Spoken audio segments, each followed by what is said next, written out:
can't roll the dice. The stakes are high, but these ain't no highs. So play your cards, but there's no goal straight. It's the end of the streak. Time to face your face, but was this another race of your sleep? You had one last play that we couldn't believe. And though the house will cheat it out of a quick, but it's what they call beginner's luck.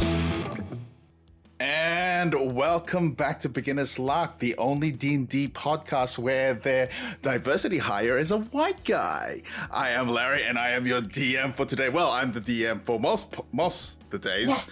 Yes, Yes, indeed, Bella. No, Speaking sorry. of Bella, I was referring to the diversity hire thing. Okay, well, since you're yapping, why don't you go ahead and introduce yourself, madam? For those of you who, for some reason, don't know who we are still, I am Bella, and I play Annie the Goliath Artificer. Why don't you pay attention next time, huh? Never. Up next.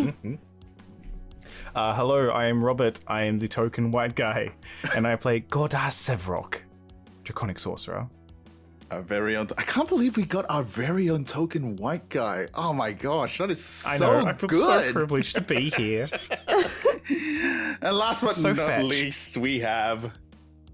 Hi, my name is Joe. I was born in a small village somewhere. I like long walks on the beach, and I play Rainer. My How you name's doing, Xavier. Joe? This is Joe's first day. He's our second diversity hire. But jokes aside, like always, just like as before, there is a question for the three of you. Well, the three of your characters. And that question is, if you had a pet, what pet would that be? And what would their name be? Let's take it from the top. I did used to have an office pet, actually. It was a Siamese fighter fish, and its name was Bubbles. Bubbles. What a fascinating name for a Siamese fighting fish. Gimbal, why is your voice all of a sudden so deep? Because I'm not Gimbal, baby. I'm someone else entirely. I just wear his face. Get me Yo. out of here. Oh, Get me out of here. Get me out of here! Gordar. Well, pretty on brand, but I've always wanted to have a little serpent friend. I nearly got one at one point, and then something happened, and it just never came to be. But I'm not entirely... What type of snake I'm not too fussed with, but I do know its name. I think I would, after my favorite actor, I would call it His Hemsworth. Okay. Okay. I'm Wait, gonna step Gordar, away for a second. Don't you already have, 8 pet snakes on your head? Well, they're not my pets. Can you talk to the snake? It's more like a intuition, and I don't speak Snakeanese or whatever they speak. It's not how that works. The snake language in this world is called not parcel time. Just FYI. Do you two just not hiss at each other, "Sss" or something? No, do you just grunt at other Goliaths? Yeah. Rather This reductive. is a little racist. Is that racism? Is Annie a racist? Species Is that racism? Oh, you're so lucky I can't turn you into stone. Shit, I'm sorry. You could do that. Wait, what?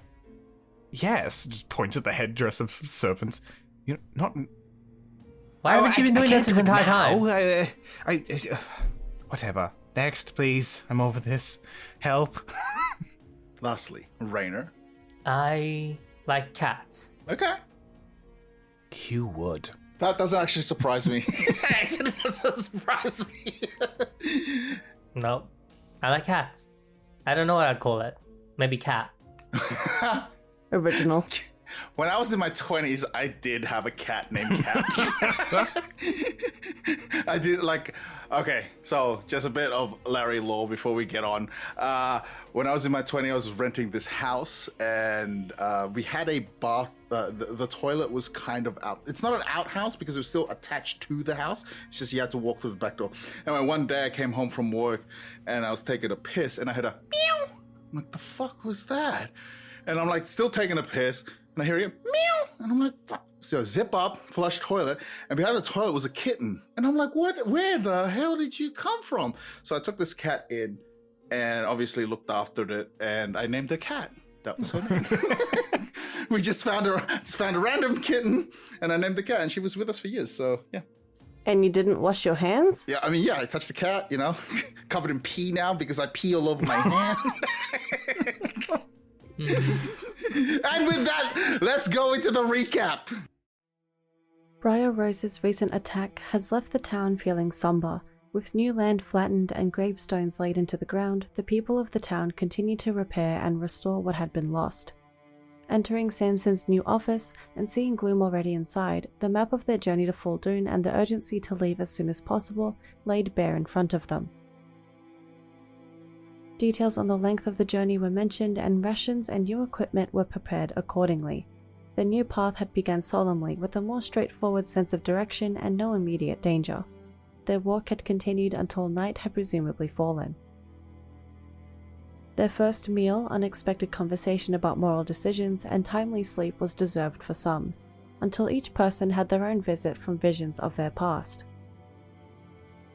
Raina, sitting at the fire, was accompanied by Fofam and Michael, not responding nor saying anything in particular, but still manifesting a frustrated response from the bard.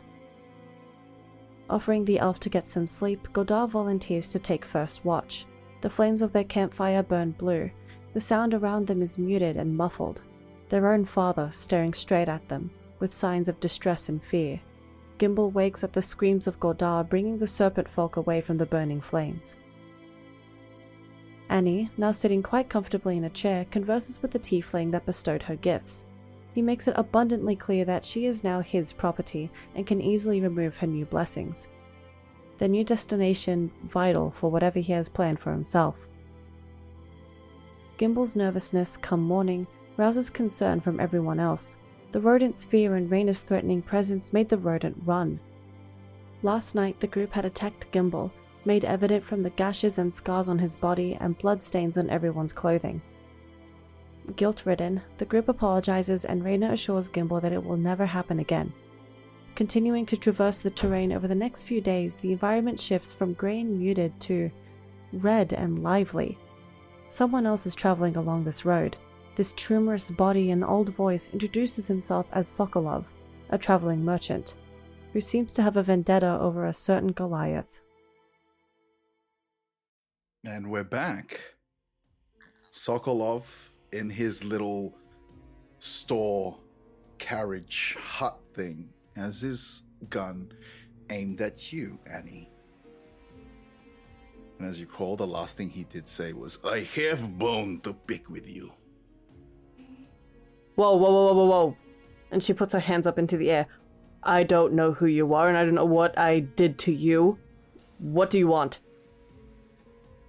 And as he's speaking, he kind of just listlessly sways the rifle back and forth between the three of you. Sorry, can you give us a refresher on what he looks like? Yeah, so if you recall, he was just this blobous, amorphous man with like all these growths and everything. He seemed to be rather slow in his movements.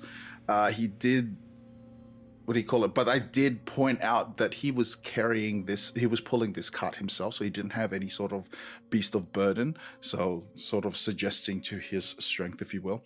But yeah, he's just... Do remember in Lord of the Rings 2, the Two Towers, that one orc general with that fucking fucked up face? I haven't seen that. Did we not watch it together? No, we only watched the first film. I could have sworn we ran out of time. All three. What like species is he? Like what is? Because this is an audio podcast for description for everyone at home. What's? Wasn't he just incredibly bulbous and had like growths just all throughout his body, and he looked really gross and pussy? I didn't give him his rest. You can't tell because of all the growths and everything. So it's a bit difficult to tell whether if he could possibly be an elf, he could be possibly human. But as far as you can tell so far, he is a walking, talking tumor. Okay. I'm a tumor. I'm a tuber, oh, I'm a Awful. tuber. Awful. Terrible. Well, I'm sure that we can talk this out. No need to point any dangerous weapons at anyone. Seriously. Dude, just put it down. Again, There's no need to point that gun at any of that us. rifle is swinging between the both of you. As you speak, the rifle is aimed towards you. Yes, well, it is not often, as I said, that we get many travelers around here, and you, three of you, don't seem to have any defining beauty features, as he points to his face with all the growths on it and everything. Oh, speak for yourself. And- I'm quite gorgeous. What do you... Oh, nope, I'm sorry. Yeah, points it once more. Yeah, no, not now, Godar. Hey, look. As we said, we are tourists. We are not from here. We clearly haven't been here as long as you have. Okay, so just ease it up on the gun. Please, just... What do you want? Where do you get yours? What? And he doesn't, he has his rifle aimed at you, and he sort of cocks his head towards his own and then to yours. It looks very much same, would you not say? Pure coincidence, I would say. No. This is no coincidence. When I had acquired this, it is not something that was so readily available, so to speak. It is... Right, but considering I would assume the age difference between you and I, my gun's been around for a bit longer? Yes, as to where I direct my question, where did you get yours? Market. A market. I got it from a weapons market. Please give me deception check. Does he say that? I should have said it like that. No, I said that. All right, you need to beat a 17, please. Not one for a 2? Oh no. Well, we've researched it, we've studied it. It's not because of the age. He fires. It's just He me. I am fires the the problem. rifle, deliberately missing you, Annie. And a loud ring in your ear as the bullet flies past you. I would appreciate it if you did not lie. Yeah. Fine. And she lowers her arms back down towards her sides. I made it. You are no flint fingers. You're right, because she is daughter of Flint Fingers. Oh. Long lost daughter. You seem kind of lax on the rifle just for a brief moment. But go ahead and why don't you, Rainer, give me a deception? And you'll Sure. just have to be a 12. Rainer got 15. Okay. You say that this is his rifle aimed at you, Rainer. You are saying that this one is daughter of old Flint Fingers. Clearly see? This one young, that one old. And what is your connection to this young lady? She hired me, she hired this one here, Snake Man. For? Travel. She looking for Flint Fingers. Maybe in Medusa, maybe wherever we're going. Such an odd place to search. You know why I'm here? We've never met you before. He swings his rifle towards Annie once more. Whoa. Hey.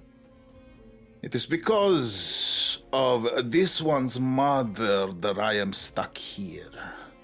How? What does my mother have to do with you being here? It is because of her I was caught and I had to run. And You're being awfully vague. Run from what? Must I make myself so evidently clear? Yes. I am. Well, was Sokolov the Great. I worked with your mother. You could say that I was supplier of some sort. Do I remember this man? You do remember a supplier, but not by the name of Sokolov. Right. I don't believe my mother ever mentioned you. You also remember also selling one of your early prototypes to a guy named, what was his name? Jimbus. That's his name. Really? Yes, we're going to go with Jimbus. Good old Larry naming schemes. Really? Jimbus Bottle. That was his name. Okay. How long ago would this have been in the timeline of Annie's life? Just before your arrest. When it was the early development of your... You can tell, as I previously stated, the rifle that he has is very much one of the earlier prototypes. So it is far more crude than what you have. Yeah. Right. So... I believe my mother sold you a plan for a rifle prototype? Or did she make this? No. She made this one. It's only reason why it lasts so long. But I understand with her arrest, it was her that gave me up. I had to go on the limb, so to speak. And now look at me! I mean, could you not have just gotten out of here? You didn't have to stay. Nowhere else to run. Nowhere else to go when being Kinda chased. seems like a you issue, to be honest. No. Hey, whoa. Let's not victim blame here. That's right, I am victim. This man is obviously grotesque and disgusting looking and Watch your smells a tongue. lot. Hey, whoa, I'm defending you here, my friend. Watch your tongue. Yes, What did I just say? I am helping you here. This man is a victim. He is clearly here because he is not... Why are you here? I was traveling to next town from Jakar to Puntash. And it took you that long? Well, Puntash is on the other side. This is halfway point. So it took you, what, 30, 40 years to get here?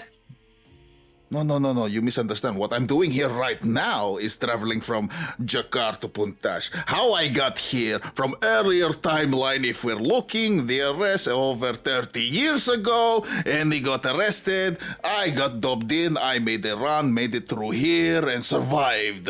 And then as he's talking, his gun has now been kind of lowered and is now part of this like casual conversation. But you can see a lot of his growths on his face and shoulder. Occasionally they will like pulse, like as he's sometimes raising his voice. So the more stressed out he gets, the more sort of agitated these growths are becoming around him. And there seems to be a slight redding of the face when he does raise his voice. Okay, relax. We don't get anywhere talking with stress, alright? We have daughter here, we have my friend who is unrelated, so don't worry about him. Look, what do you want from us? No. I was just traveling. I was hoping to make sale. But this is far more interesting than just making sale, because if that is daughter of Flint Fingers, then I would like to have my revenge. Unless you convince me otherwise. This one, look at... Revenge for what? This, as he says, and points at himself. And again, as the growth is just almost looks like they're growing at this point. Relax. Look at her. She is nothing I but hardly believe this is my mother's problem. It is your mother's problem. As he sets down the rifle and he's now shaking, you see him turn around and he's now like boiling water at a pot and he's like, must have tea. And he's pulling down like a little tea mug and you see him like throwing in all these leaves and such. Okay, so while you prepare your own cup of tea, why don't you tell us what you have to sell? Maybe if we buy something of yours, you'll leave us alone. No. I have nothing to sell to you. Not yet anyway, but none of you are going to survive long. Either I kill you, or the cannibals will. Is it not better to let daughter of Flintfinger end up exactly like you? Is that not better revenge? Why end her with bullet? What? Look, when she sees her daughter after she is released from prison, she will see what she has done to you. No? You see him ponder for a moment and turns around. If anything, it is better than her dying in some wasteland where she will never know what she has done to you. Is that not better revenge? You protect us from cannibals, you protect us from... You get us to where we need, then you will see that, look, we have been here as probably little less longer than you. We look a little less disgusting, that is true, but we will eventually end up like you. And she will see that. Are you saying you wish to go to Jokar? That is correct. Then there will be payment. If you can protect us from the cannibals, go for it. The payment is a pound of flesh. What? Gimbal. No, we are not, no. I wasn't going to kill Gimbal, but Gimbal will know this area. As he kind of goes up, he's like, just excuse us for a minute, please. We talk. 1 minute. As he goes up to Annie and Godar. This guy's nuts. Absolutely insane. Yeah, no shit. Stop agitating him. He's gonna explode and he's gonna cover us in these weird things. Yeah, well, I can set him on fire first before any of that happens. And do you think fire will kill him? Well, possibly not, but it would at least boil him. If he's been able to survive out here with all of this tumors and whatnot in him for that long, we're not going to probably kill him very quickly. And there's Most cannibals. people don't live out here that long. You know, Jumbo over there has been living here for 30-odd years. I thought his name was Sokolov. Is that what he said? I don't know, I phased out, I was staring at his boils and it really got to me. They are very grotesque. Camera pans to Sokolov. Ew. I think it best if we just go along a little bit, not offer up any flesh or anything. We have old Matusia coins. You might want something like that. Or maybe even a bullet or two of yours, Annie. Something new. Well, hey, no. Do you want... or we can just try and leave, but he's going to shoot us in the back. Do you want to die here? Or we can figure out any animals, and we can try to collect flesh from that. He never said it had to be of us. He's not going to want that. He can just get that himself. Look at him, he can barely even make tea. Also, I would say we need to be careful about keeping our story straight. We said that Annie was in prison, but we also said we're looking for her out here. Things are starting to get mingled already. Yeah, well... He might not be the smartest, he didn't pick up on that, but we need to be careful. You're right. I just didn't need to think of a lie, because there was a gun in my face. I didn't like it. What is that accent? And Annie, you keep making this situation... I don't know. I was panicking, okay? But Annie, stop making this situation worse. Anastasia, stop making the situation worse. You just got given a new lease on life. Don't lose it already.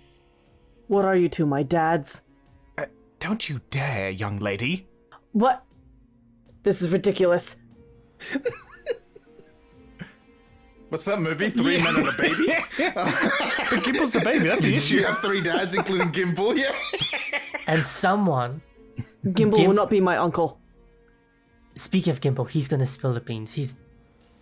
You need to keep him away from that guy. You can see Gimbal, not exactly very far, but he's at least 10 feet away from you guys, kind of like hiding behind a tumorous tree. It might be best as well not to tell him that Gimbal knows the area, otherwise he's going to get rid of him so then he has a little leverage over us. Don't play our aces before you need to. Good point. Fine.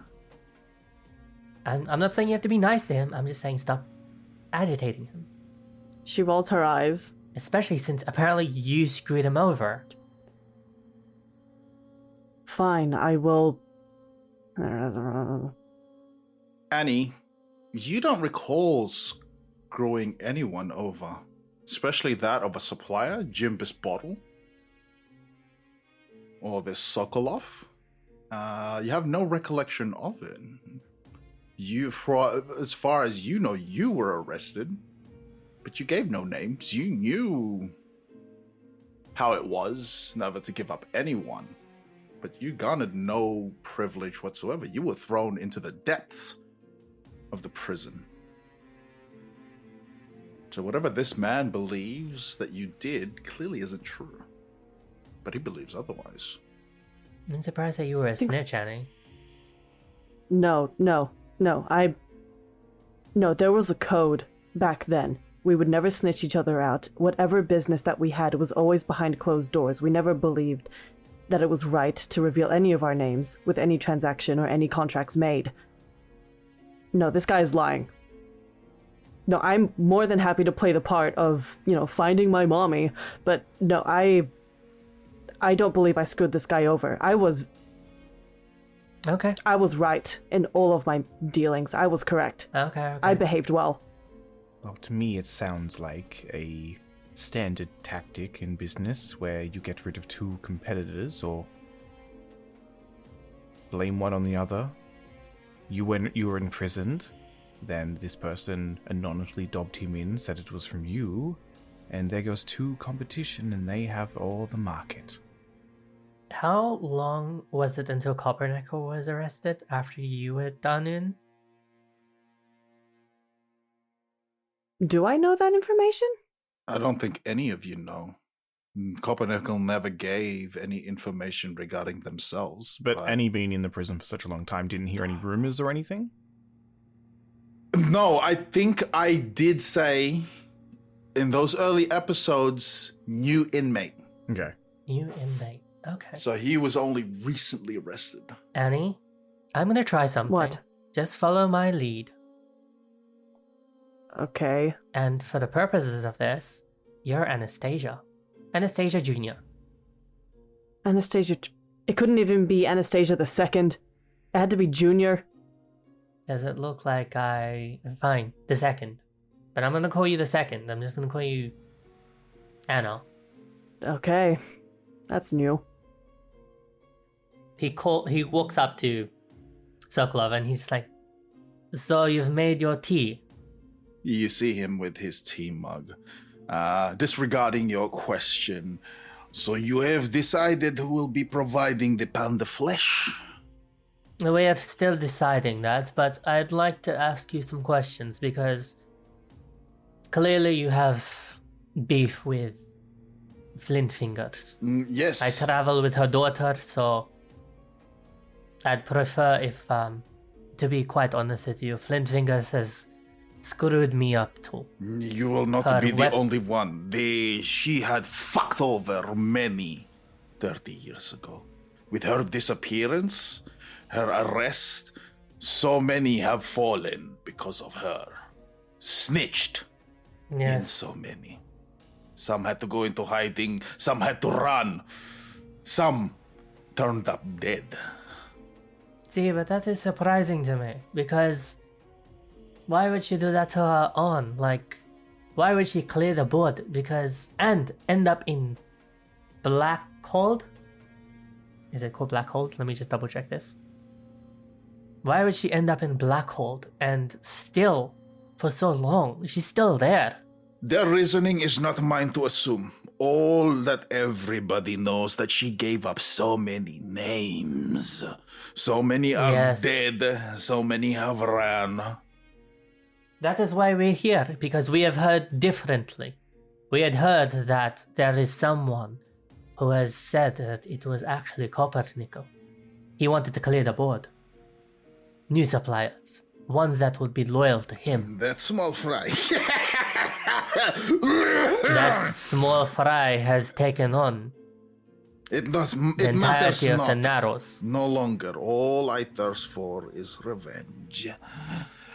But I have no I agree with you. beef with you. I have no beef with the pretty thing over there.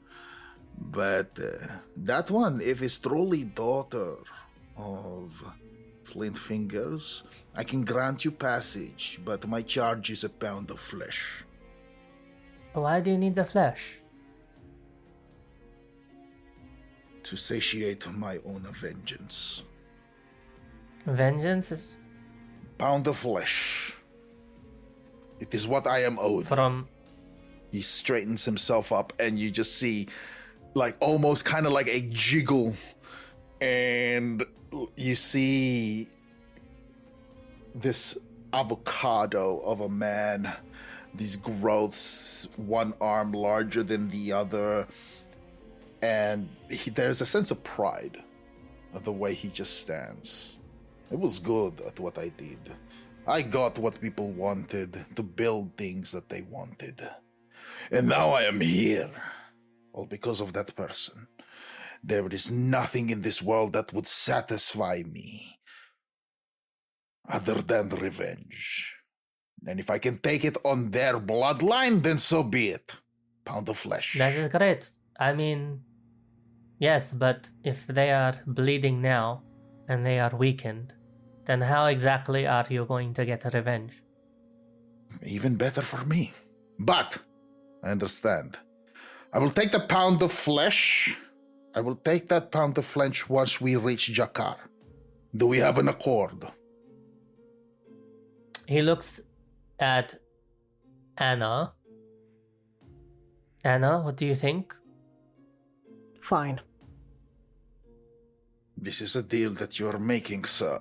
You have promised me a pound of flesh, as he reaches out his hand to shake. And just to clarify that this pound of flesh must be coming from her, or is it just flesh in general? Not flesh in general. How can I have my revenge that way? It has to be the blood of Flint Finger Bones. Okay. I will promise you that you will get the blood of the daughter of Flint Finger Bones. No. Do not try to word play with me, little one. As stated, it is a pound of flesh of the blood of Flint Finger Bones. So you want the blood of Flint Finger Bones or flesh of the blood of the... See, I can't read, okay? This is a contract. You see him sort of bring up one meaty hand and one tiny hand, now rubbing against his temple through the growths and everything. There's, again, that frustration is coming through. He's going slightly red out of frustration.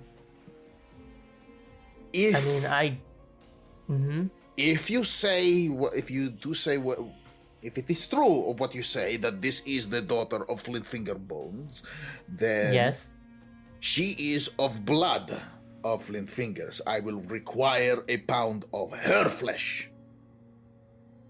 So you want Whoa, wait. Why mine? I didn't make your weapon. I didn't do anything to you. No. You can have my blood, you will not have my flesh. Pound of flesh. That is my deal. So we're giving up on the prison idea where she visits her mother and she's covered in growths and it's disgusting. I do not see her mother anywhere. I do not care for them for long suffering. I want my pound of flesh. How about we meet in the middle? We say instead of a pound, we say little less, like maybe fingernail. Pound of flesh. This is no haggling point. I give her her life, and all I ask in return is a pound of flesh. 30 years of mine was taken from me. I understand. Look but how at about... me. Yeah, so disgusting. We've discussed this. 30 years of my mother's life she was in prison. You will not take that tone with me, young lady. I understand that. Oh, shut the fuck up. And he brings out her rifle. Rainer just goes, And you pull your rifle and? She loads a crystal bullet Oh, okay. Which crystal bullet? Interesting. in her rifle. The crystal bullet. I mean, this was inevitable. Like, it was. We were never going down a good path. I was looking at all my Yeah, no, God, mind no. altering spells and like stunning spells to either get the fuck away or just something. I'm like, this is not. We're not making this deal. This is not okay. Go on. The crystal bullet enters her rifle as it glows red with scorching ray. Okay. Go ahead and roll that against Sokolov. It was 22, 14, 18. So that was for the 3 fiery rays individually. So the first one would, the first ray would hit Sokolov. The second ray would hit the cart that he has, and the third one would also hit Sokolov. So what? So go ahead and just give me the damage for that, and then I'll tell you what happens from this point on. Okay, that is 19 total damage. Nice. So your first scorching ray goes flying through the air out of your own very own pistol, hitting Sokolov square into the chest. You see the second ray goes a bit wild and hits the back, hits behind him the wall into this cart of his, and then the third one you see goes straight to his face. He falls over. Everything goes clattering. The cart is now caught on fire. You hear him scream. As you hear him scream, you see the top of the cart open up, like these little 2 compartments, and you can see these little 2 things pop out, and you now begin to hear sirens, almost like sort of thing. Oh no! Oh no! Okay, so The emotion. I have sirens in the background of me right now. I am so sorry. I can hear the fucking ambulance or something. Oh So god. that's that. He's now not in view. Okay. And why don't we go ahead? Wait, what? He's not in Because view. he fell He's down. not in So view. you remember how it's kind of like a window for the store thing? So he's fallen as he's hit. So he's no longer in view. He's in the cart. Oh, I thought he was outside of the cart with us. No, I didn't know he was in the The cart. whole time. Yeah, the whole I thought time he he's was been outside in the there. cart as Remember well. how he made the Oh. tea and everything in there? Well, you said you made tea. We didn't know that he made it in the cart. Okay. So as the siren goes off, could I please get initiative from all of you? 10. I rolled a 10 as well. Rainer got a 4. I see. Okay, interesting. All right. Is Gimbal rolling initiative? Or Actually, yes, let's add Oh. Gimbal into this. he got a crossbow? He can shoot us in the back. He can shoot Annie in the back. I heard that you need a pound of Annie's flesh. Boom! Don't give him ideas. Cuts my calf clean off. All right. So as the siren goes off, these two things, that really loud wah wah wah sort of thing, you see Gimbal sort of peek out from the side of the tree, and you see him fire his what do you call it? He's fire his crossbow. You all just see his crossbow fly, and it hits just the inside of the cart.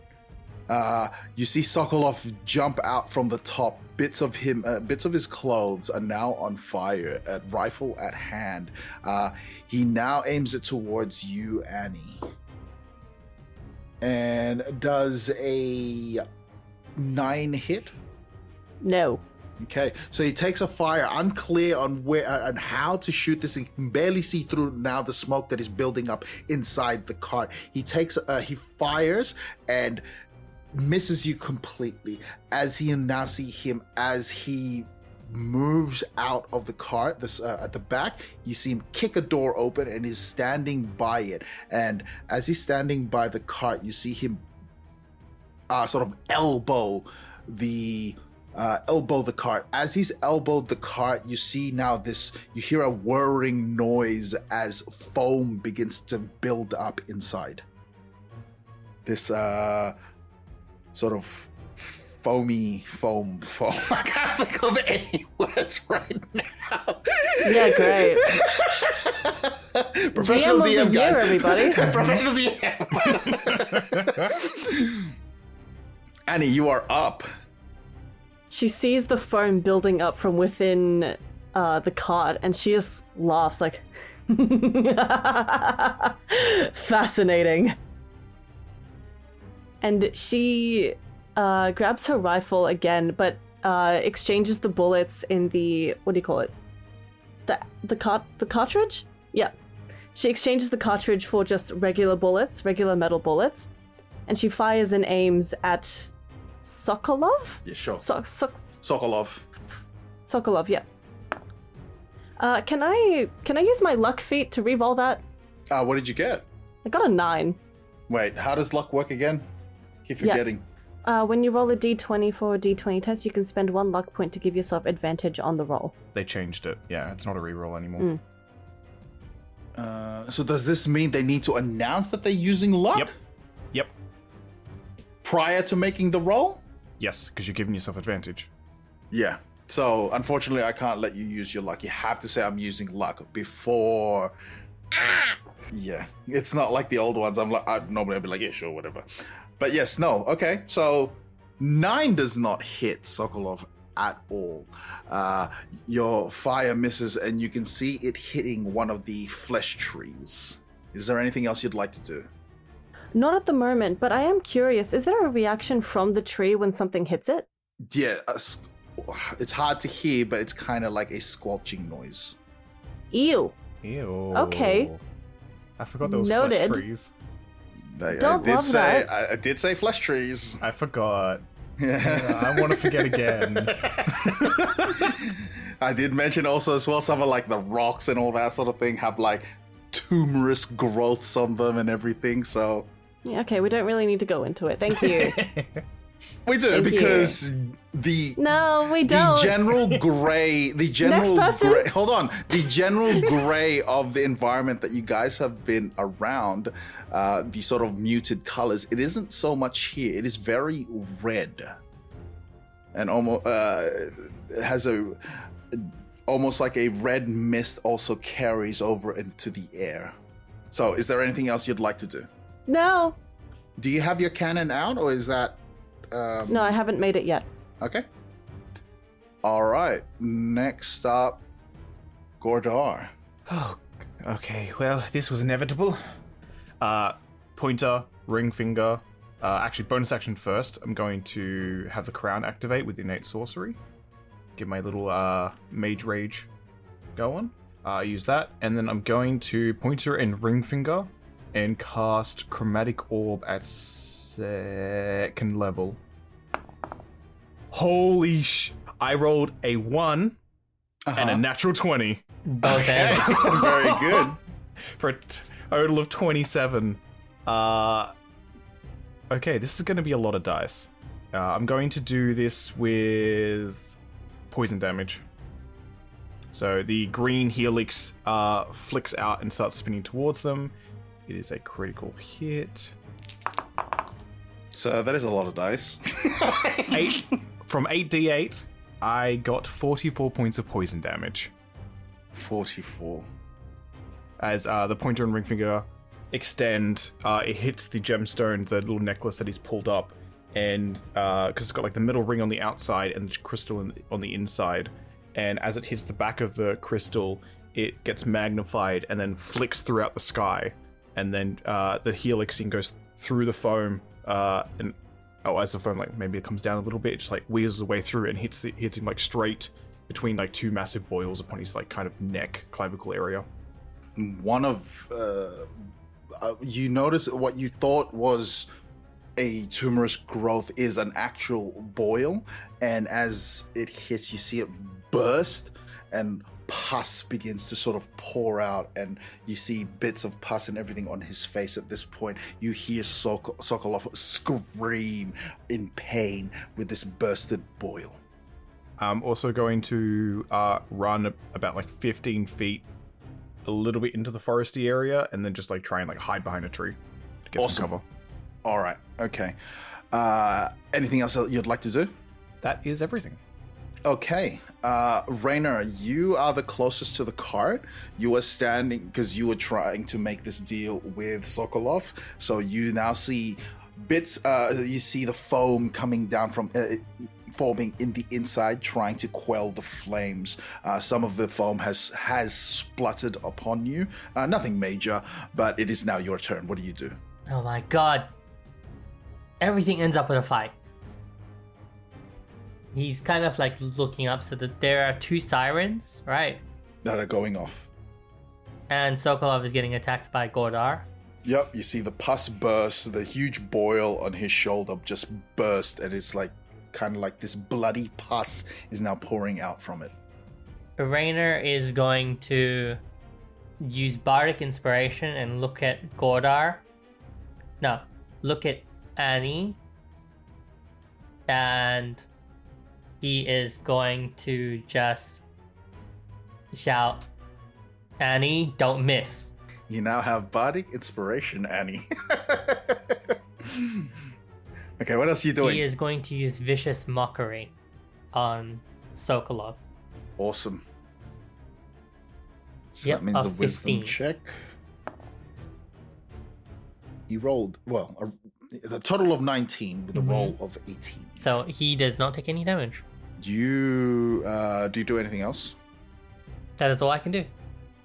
So Rainer would have probably said like, when he was insulting him, he was going like, you look absolutely terrible and this is all your fault.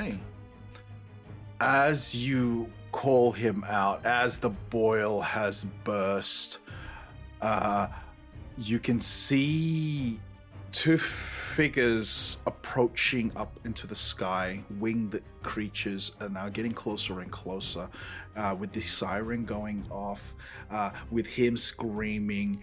You see Gimbal now having a clear shot. He goes down on one knee, takes aim once more, and he's now aiming at Sokolov. You see him fire his crossbow, and the bolt goes flying through the air, hitting Sokolov on the other shoulder.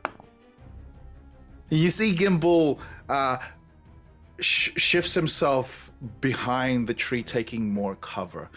He seems to be far more... he's taking a lot of things into consideration, and he seems to be rather clever in what he's doing, but also still trying to keep distance away from you guys. Sokolov, looking around, looks at you, Rainer, with the insult, and you can see him trying to assess the situation. He throws the rifle back inside the cart, and you see him charge straight towards you, Rainer. And you can see this, while previously he was very slow moving, especially considering his size, but now there is a great speed behind him as he charges straight for you. And you're not sure, but you think possibly in this brief 1 second of him charging at you, you could have swore the growth seems to be growing. Ew. So he goes straight for you. Does an 18 make contact? Cutting words. Okay, so cutting words means he. Do you roll and minus? I roll a d8, and it minuses it. Oh lord, he coming. Oh Lord, he coming. 6, so minus 6 from your one. Yeah, minus 6. So that means 12. 12 does not hit. Okay. Hey. So Hey. as he comes barreling through, you I imagine some form of insult, which you then see the red in his face. You take a swerve as he takes a dive into the ground and he tumbles and gets back up. You now notice that he is completely red and he's still bleeding and pus is still pouring from one of his shoulders. And he actually does seem to Wow, be growing. it must be that you were single this entire time. That's awful for you, man.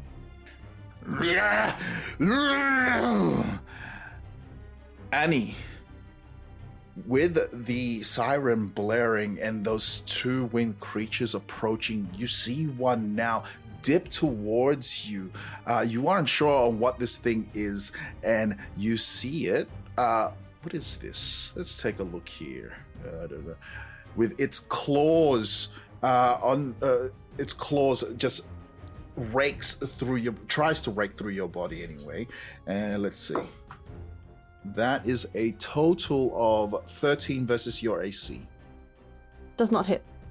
Okay, so this winged creature comes down and swoops you with its talons. As it misses, it what do you call it? Pelican dive kind of thing. Listeners can't see me do this with my arm.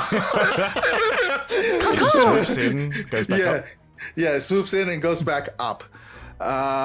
What do these creatures look like? So Holy, up was that close- a bird? Yeah, so as you say that, as you say, holy, was that a bird, right? Up close, you get a brief glimpse of what this thing is. It is a winged creature on where arms would be, face of a person, but again, there's these growths amongst them that pulsate. You can see that its lower half is very bird-like with bird-like talons as it swoops back up. And you are up. Does that insinuate the top half isn't bird-like? Yeah, more human-like. So, Okay. yeah, human up here. I say up here. The torso and the head is very human-like. It's where its arm should be is wings, and its lower half is bird-like. Ew. No, I don't like that image. No. With frayed feathers. Looks very gross. Okay. Just quickly, regarding the alarms that are blaring from Sokolov's cart, are those alarms made out of metal? Yes.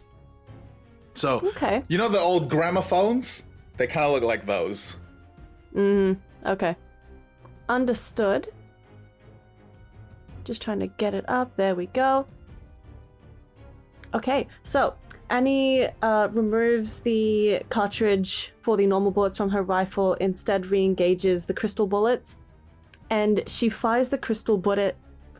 She fires the crystal bullet at the alarms, and the bullets themselves, they glow orange yellow as the spell heat metal is shot out from the rifle. Cool. So go ahead and just tell me what heat metal is. So, from the spell description, choose a manufactured metal object, such as a metal weapon or a suit of heavy or medium metal armor that you can see within range. You cause the object to glow red hot. Any creature in the physical contact with the object takes 2d8 fire damage. Where is it? Until the spell ends, you can take a bonus action on each of your latter turns to deal damage again if the object is within range. If the creature is holding or wearing the object and takes damage, Constitution saving throw, or drop the object if it can. So my hope is that the alarms will just melt or just begin to sound like, like slowly break down. Or quickly break down, it's one of those two. Well, the sirens would have to make a Constitution saving throw. Let's take a look-see. Just really quick, what is the DC for the Constitution saving throw, please? It says any 14. creature takes the Constitution saving throw. So there is no Constitution saving throw from a metal. Yeah. It just automatically just heats Can up. I redo that? Redo what? You did fine. Except the buret, you sounded Filipino. Except that part. But it does as you describe it, as you hoped. As the bullet ricochets from one one siren to the other, you now begin to see these sirens, these horns, begin to sort of melt. Not full melt, but it's slowly melting into place, and it does begin to warp the sound of the siren. That's Is there kind of anything else? horrifying. Yeah.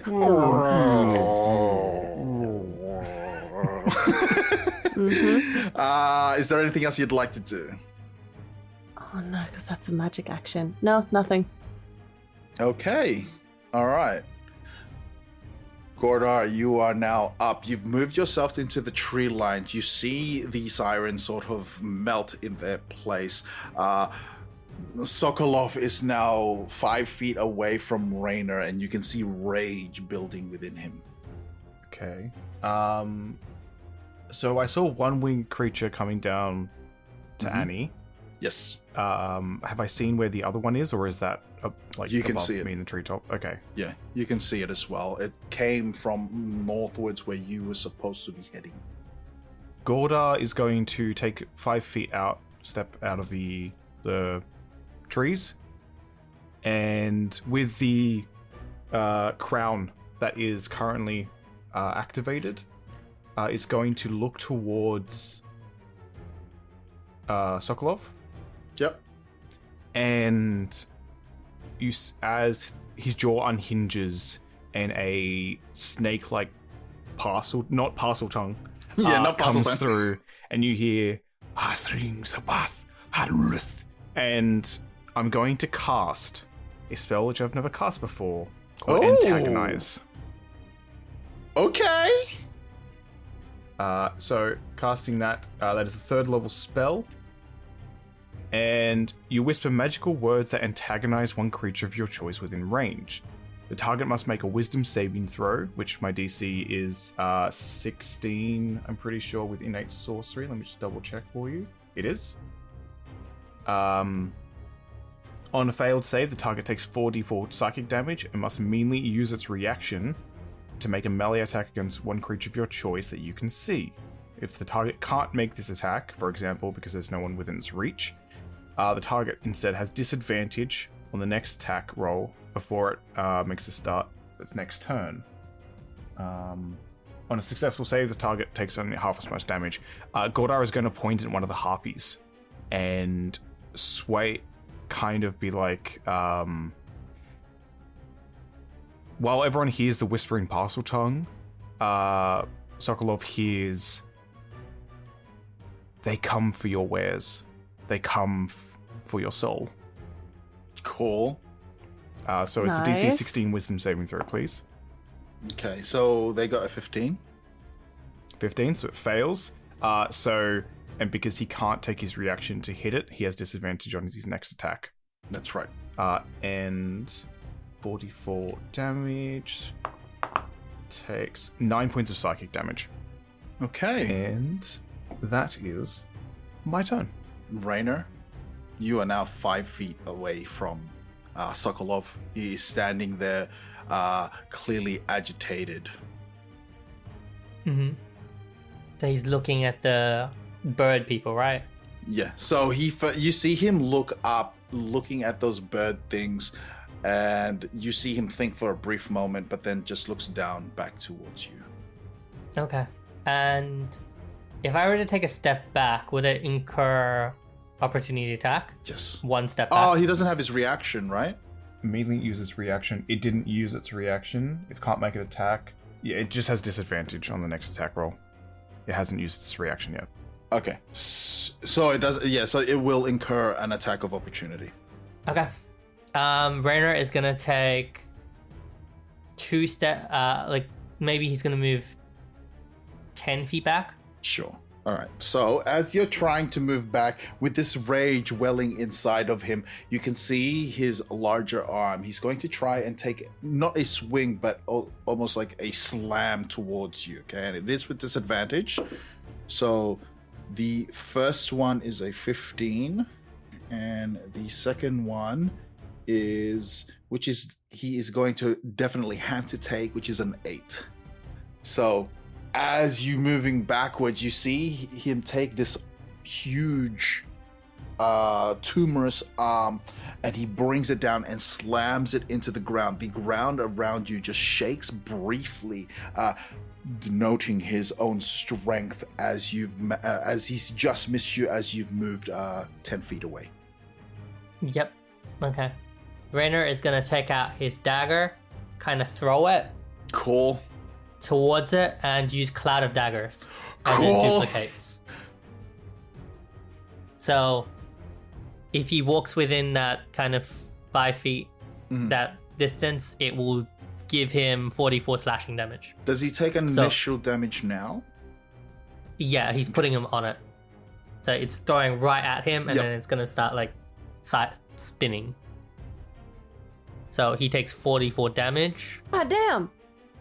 and if he steps out of it, then it only works if he's in it, basically. Yeah, so he will take. So as he moves out of it, he will take initial still some damage. Is that correct?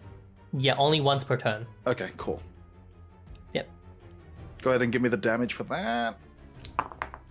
12. Ooh, that is nasty, sir. Is there anything else you'd like to do? He is going to kind of look at Gordar, and just with a kind of like a yell, he's gonna be, "You better not let me die," as he uses Bardic and gives Gordar Bardic Inspiration. So does this mean Annie still has hers, or does she lose hers? It doesn't say. Still has it. It Okay. doesn't Still go has away it. till it's been used. All right, okay. Yeah, Good you to can know. inspire. There's a Yeah, time, it yeah. says a creature can only have one at a time, though. So I can't stack it on someone. Yeah. As you threw your dagger and you see it begin to spin and multiply, and it cuts through Sokolov, you can see his flesh being cut and torn from these all over him. It begins to bleed. Some of these smaller boils begin to burst. He's now covered in not completely covered, but you can now see blood runneth over and pus as well. And for that moment, you turn and you try to inspire Gordar, but then you feel something come swooping down towards you. And does a 16 hit. It does. Okay, so as this thing swoops down towards you, you feel a slash upon your back. So why don't you go ahead and you feel like almost as if it was hot claws rake into your back, and go ahead and just take 7 points of damage as this thing, you almost topple over as you see this thing swoop back up into the air. Cloud of Daggers fail. Okay. Now you can see. You see Gimbal once more. He takes he sees what's his face? Sokolov quite clearly now, back down on one knee to take the shot. Gimbal, you're killing it, bro. He rolled a total of 19, and then he will take. Damn it, Gimbal. He's going to take 6 points of damage. And you see him once more gets behind the tree for cover. You now see Sokolov with the sirens now sounding oh so strange and warped. You see him look around, looking at you, Rainer, and he tries to look towards the tree line on where the rest are. You see him he quickly moves closer towards the cart again, and you see him leap through the sail window as he's it's a low cart. You see him sort of like jump. How and big's it's his like sail you see window? If he's a it's an elephant. You know, how do you those old it's not a tiny window, it's like half the cart itself where it pops Okay. up. Yeah. I'm just expecting like it's this giant dude Looney Tunes through a Squeezing it tiny in. window. Is it like just a food truck kind of window? Yeah, so I think it's like a food truck Okay. kind of like big window. Yeah. Yeah, that's right. Yes. So he pops in, and you Yeah, see yeah. him pull a string, Sorry, I'm just picturing the whole cart just falling over from his weight, hitting the back wall. Just, kong.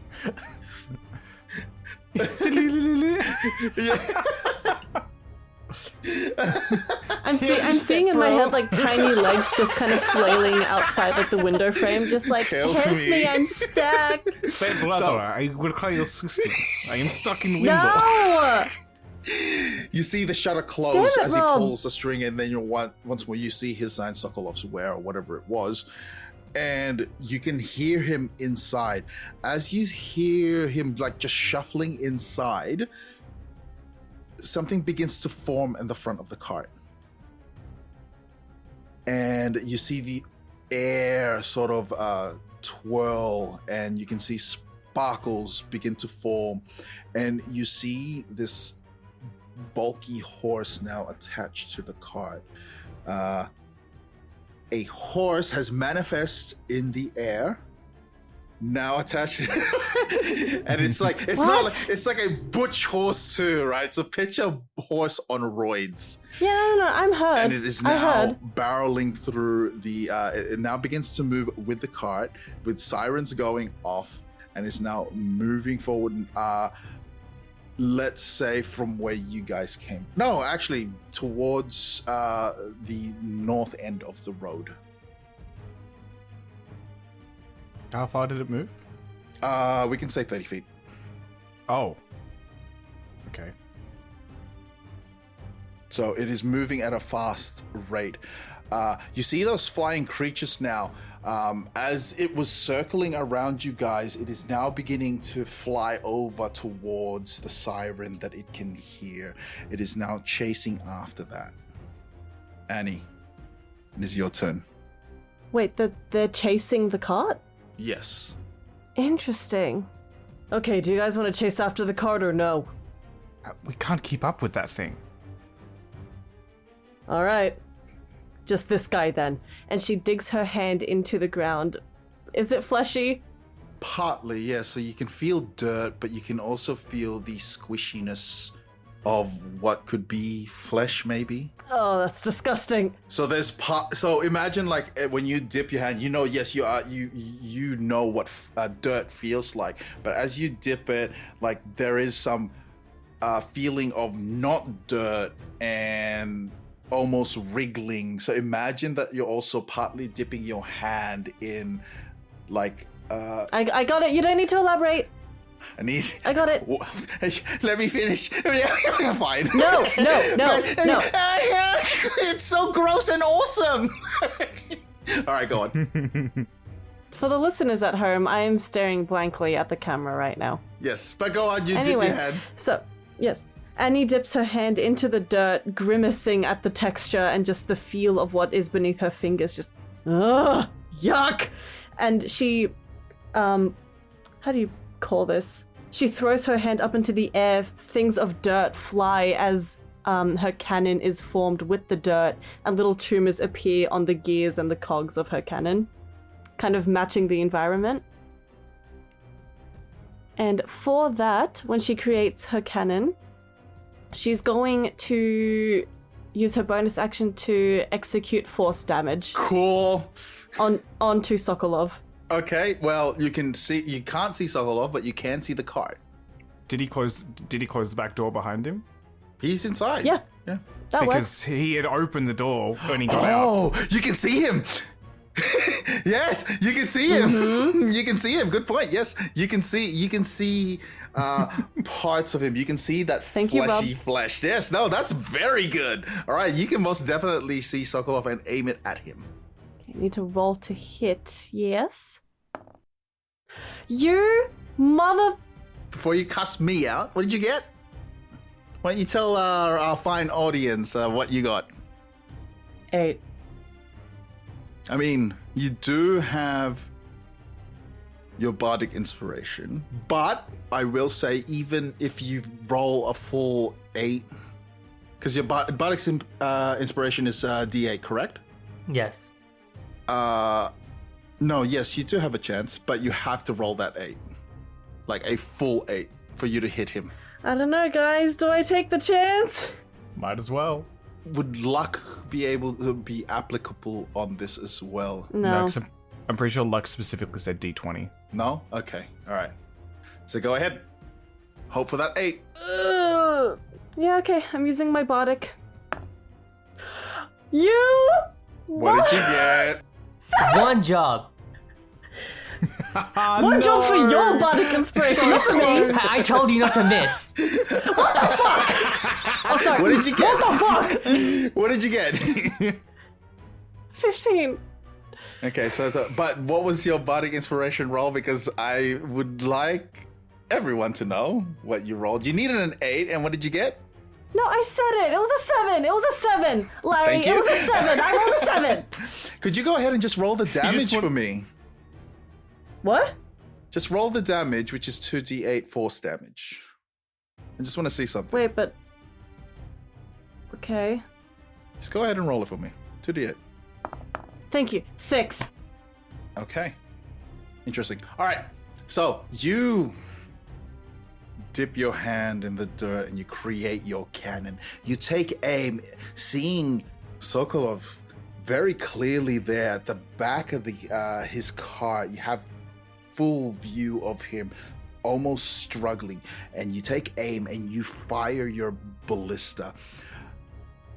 You see the air around you almost shakes as your shot flies forward, and it hits just the corner of the cart, which a piece of it just blows off. Like the corner of the back of the cart blows completely off. But he continues to move. Is there anything else you'd like to do? Damn it! I'm wondering, because heat metal was cast on the alarm, like, tubes that's now making that noise, Mm-hmm. does its features still apply to the horse and Sokolov?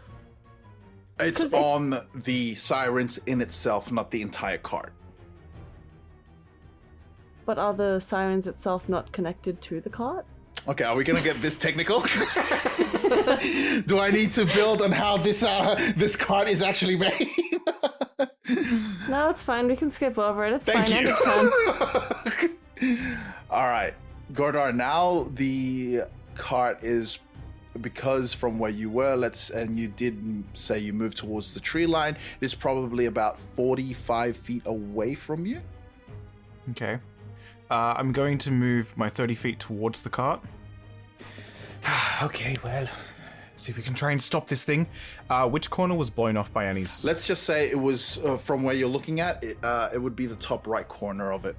Ah, bugger. All right. Pointer, ring finger, level 3 chromatic orb aiming at the back right wheel. Cool.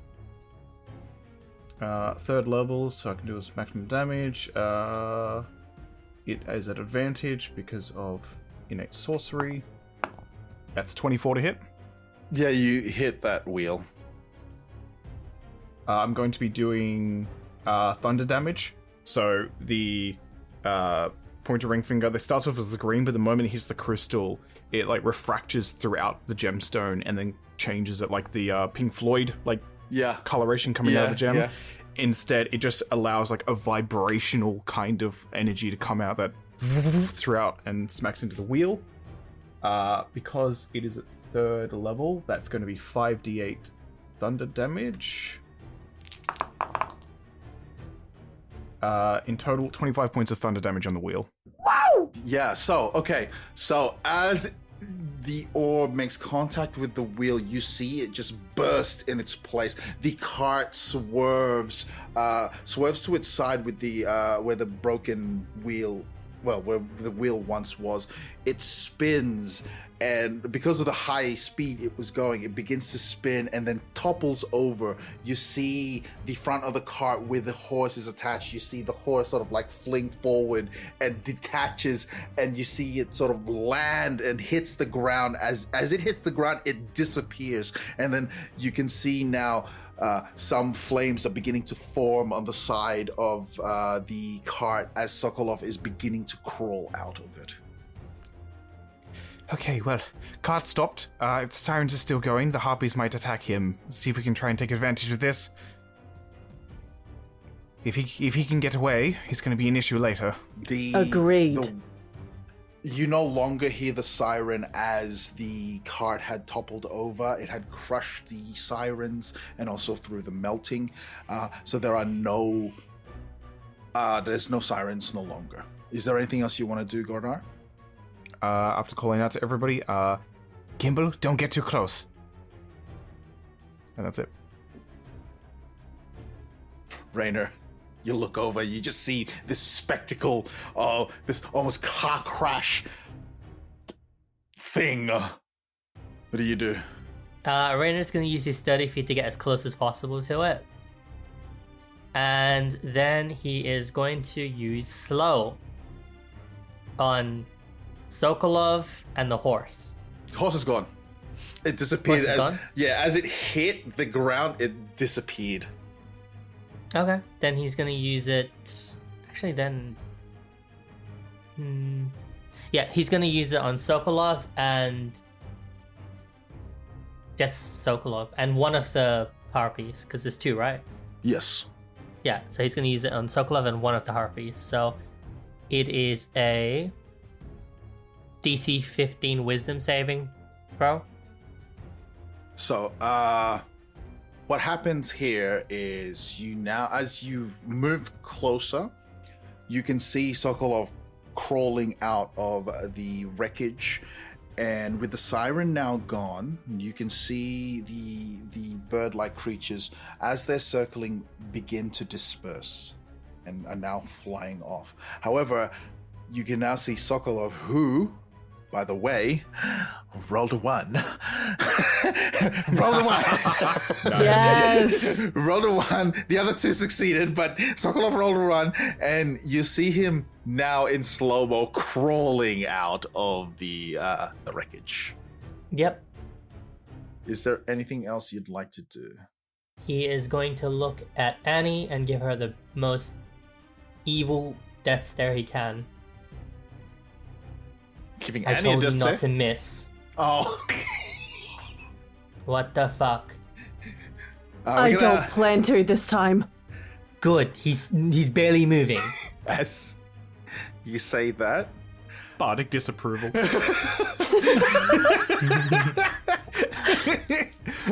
we're going to end combat there. Okay. And we're going to take a break. Cool. Oh. Oh, I wanted to do something, but that's fine.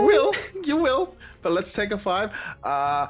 We'll be right back, folks, after these words from something. Whether it be a sponsor or something, we don't know, but you'll find out. So, see ya. Ba-da-ba-ba-da-ba. Hi everyone, Bella here. Rather than an ad this week, Larry has me making this presentation.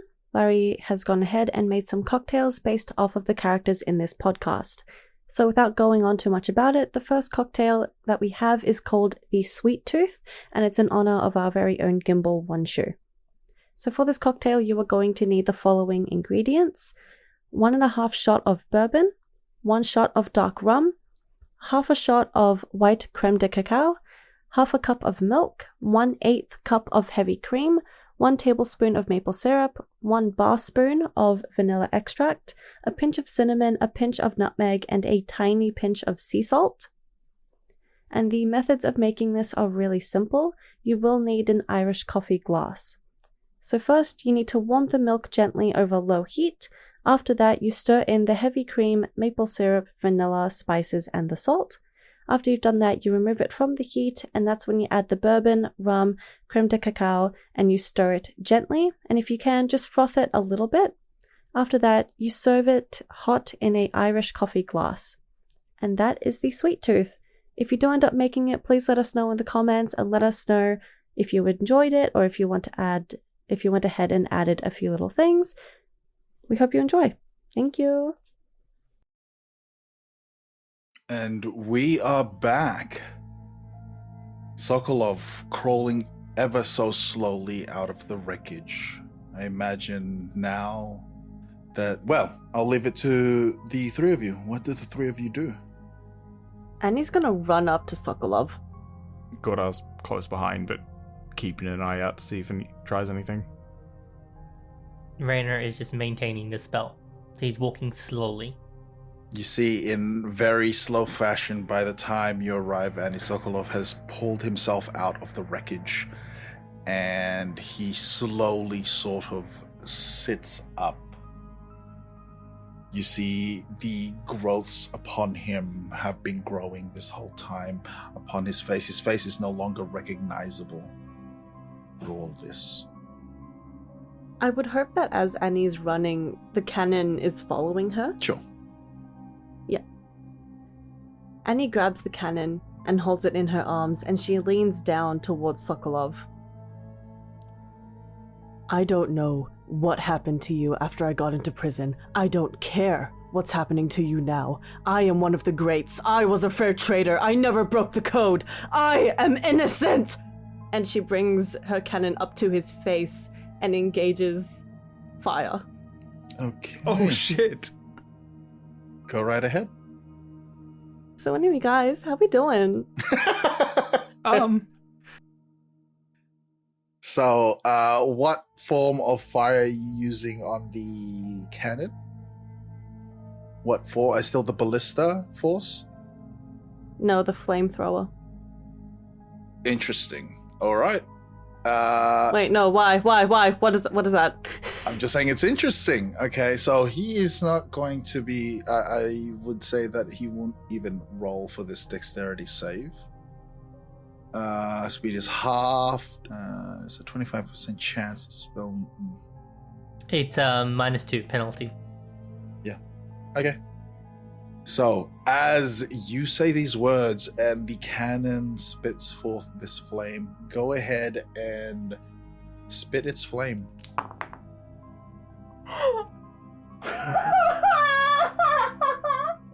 What's so funny? What's so funny? Why you laugh? Why are you laughing? Why are you laughing, Annie? You're spitting flames here. You gave this big speech, this big speech, and this monologue of sorts, and you set him aflame. For those of you who cannot see, Bella has walked out of the studio.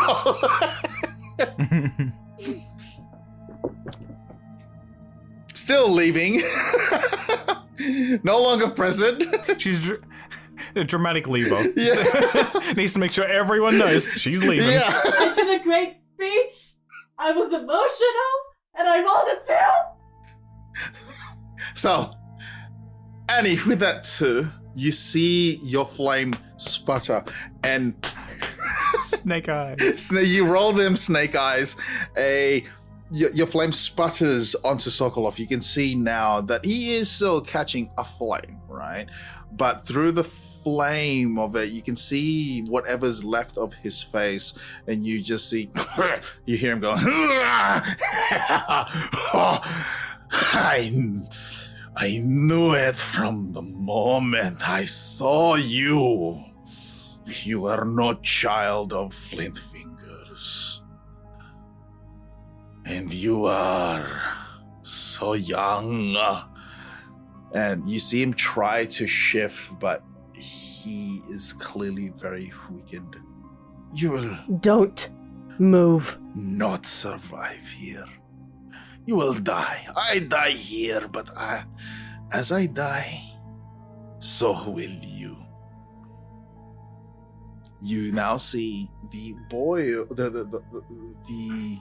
the growths upon him growing ever so larger as he speaks.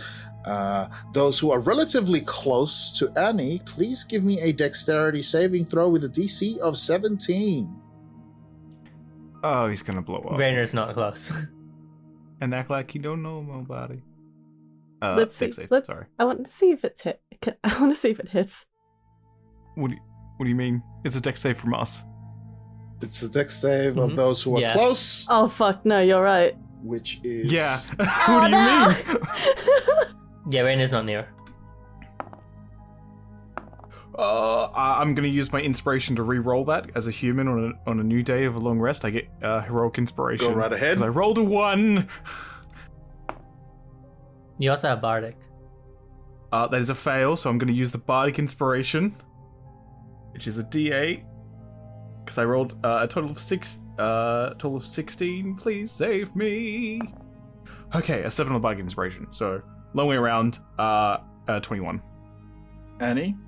Could I possibly use my lucky ability for this? Because it says when you roll a d20 for a d20 Yes. test, you can spend 1 luck point to give yourself advantage. Okay. 12. You will die here. You will die here as I die, and I will have my revenge. As he says that, the growth grows bigger and bigger, and without prompt, he explodes with a splutter of pus and blood and flesh flying everywhere. You're both thrown aback. Big kaboom! The both of you get flown back. Gordar, you'll take half of 33. Oh, that's a lot of damage. So it takes 16 points of damage. And Annie, you're going to take the full blast of... Does shield not do anything for this? Not that I cast it, but no, okay. Because it's not versus your AC. It was a dexterity save. It is a Bullshit. total of 33. As the mist, there is a bloody mist has now formed of where Sokolov once was. What type of damage is this? Flesh damage. Force. Force. Oh, okay. Yeah, flesh damage. Like, what? It's flesh time. Did I miss that part in the player's handbook of damage types? Silence hangs in the air. Sokolov now dead. His cart toppled over. Annie, Rainer, you see Annie and Godard fly back. Annie flow even further, landing up against a boulder. How you guys looking? Annie casts prestidigitation on herself. You're clean. You guys alive? I think so. Though if I was in hell or something akin, I would not know the difference. We are in hell. Oh. You guys were really close to him. I didn't want to join you because, you know, it looked like it was going to blow up. Yes, well, I wanted to make sure that nothing happened to this one, but fuck, I screwed myself over. Ow. Oh. Gore's gonna slowly get back up to their feet. The girls? Are the girls okay? Instantly just make sure them, yeah. They're all... Oh, yes, they're all cute. there. Okay.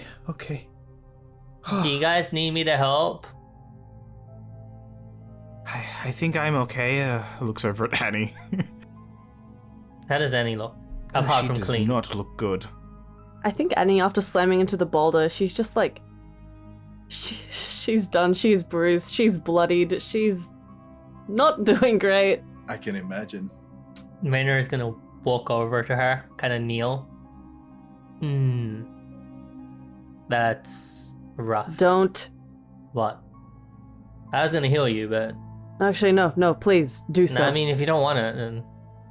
No. I do. I shouldn't No, have. but you said don't. Like, I shouldn't have spoken ahead of turn. I thought you were gonna say something else. what was I gonna say, huh? Huh? Is this something I should have said? Don't make me say it. Say what? What were you gonna say? Is it because, like, you see, I'm getting confused now because of the don't. I should have aimed better. You are so right. Ah, Rainer heals you for 18. that feels a lot better, but Yeah, Fuck. you're still really, really hurt. As he kind of just looks at your hand and he's like, it's... I know a little bit of medicine. We'll figure it out at camp. I think But, my pride is hurt more than anything. Do you have something for that? You mean like when you gave him that long speech and then, you know, the flamethrowers didn't do anything. It just ended up blowing us all up. Or you All right, just no looking- need to rub it in. Is that what you were talking about? The pride there? What is with you? We can talk about it later. Mm-hmm. That sounds like a great idea. We can talk about it later. When we were about to just die. Just now. But sure. We'll talk later. I'm gonna go loot this thing. You and me both. No, you stay here. No, I'm going to. Okay, Gorda, do you wanna help us loot? I was just about to say, actually, that's a good idea. We should get out of here soon. Raid this and then... 'cause we don't want any more of those flying creatures coming back. Mhm. As I'm going to expend as a bonus action 3 sorcery points for a level 2 spell slot. I haven't used any of my sorcery points. And then I'm going to cast Arcane Vigor and heal myself. I'll just do that in the background as we continue on starting to loot this place. Wait, Gimbal! You see Gimbal not far ahead, but ahead of you guys on this this road, and you see him you see him as if like he's just taking notes. He's looking at the smaller road on which Sokolov came from, and also directly towards just continuation of this particular road that you are on. Annie breathes a sigh of relief and just continues towards the cart. Cool. Rainer, I want you to go ahead and give me an investigation check, please. See if you can, just to see of how much you can find amongst these things of anything of great value. Mm-hmm. I got a 10. Okay. So for now, I'm going to say that you've rifled through these things, and I'm going to say that you've found 3 unique items that has drawn to you.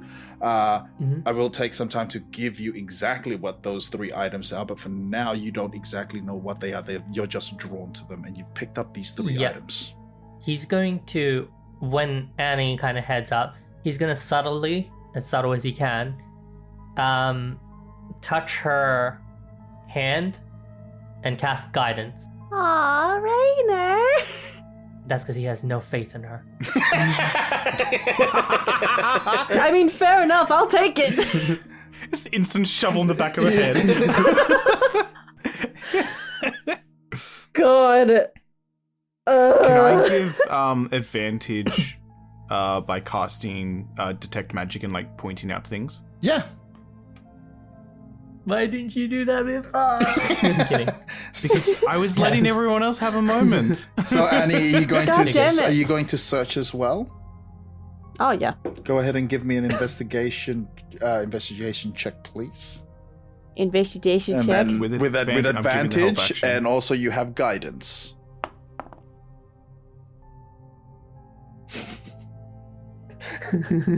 Now, before you add your guidance to this, right?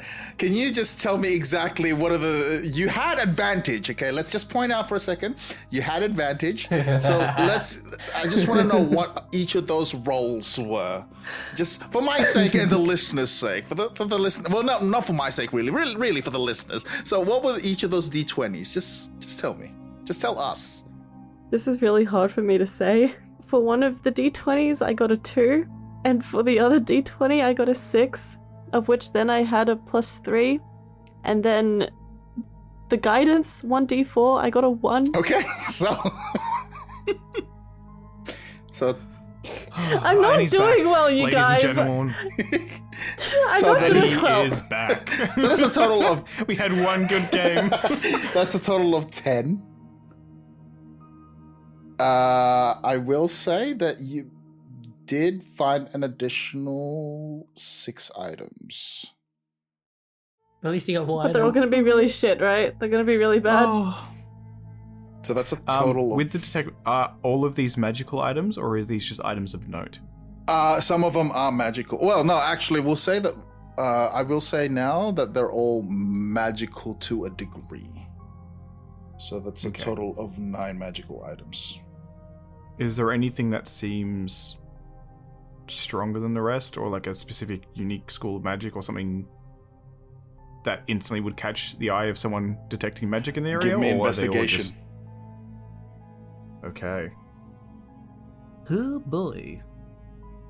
Investigation. Ah, yes, a flat 0 addition to this. Love it. Let's go. 5.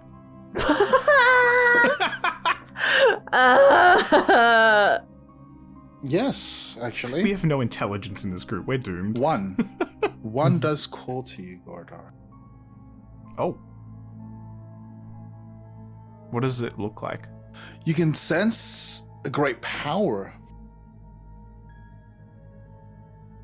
And it almost... What does the item look like? I'm really throwing you under the Yeah, because the I random bus, aren't haven't made the items yet. But I can tell you. Hold on.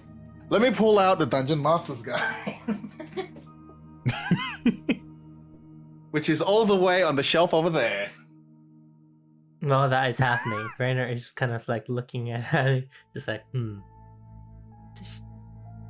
Does she look like she... What's Gora doing? Oh god, he looks just as lost. He looks even more lost. I'm intensely looking at holding and looking at whatever the item that is about to be pulled out of That's too gaudy, the unknown abyss. That's too gaudy, Godar. Oh no. Oh, I think it looks alright. I'm getting a very unique magical signature from this. And as he like turns to look at you, his eyes are just completely glowing green. Oh. Okay, that's fair. There are a couple other items, and point to like the ones you're holding and stuff there. There is a magical signature coming from these. So these might be well worth it. Mm-hmm. I do think that once we go to leave, we should probably torch this, because I don't think we can take it with us.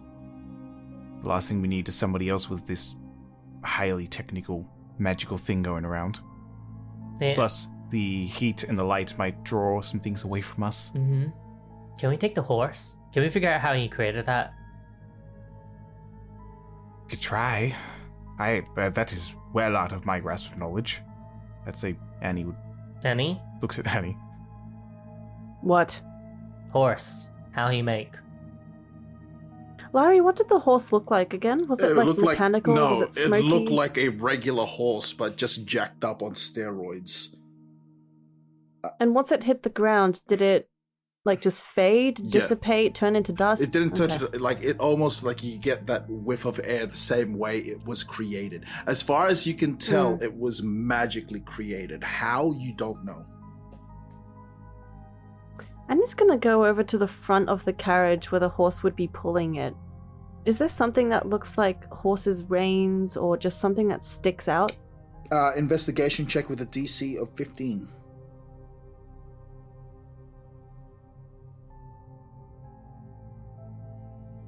You can add a d4 to that too, technically. Because guidance is the one, is it not? True. Godar, it's a ring. Unless you've... It's a ring. Definitely makes sense with the Gordian's comment. Mm-hmm. He's holding this. Interesting.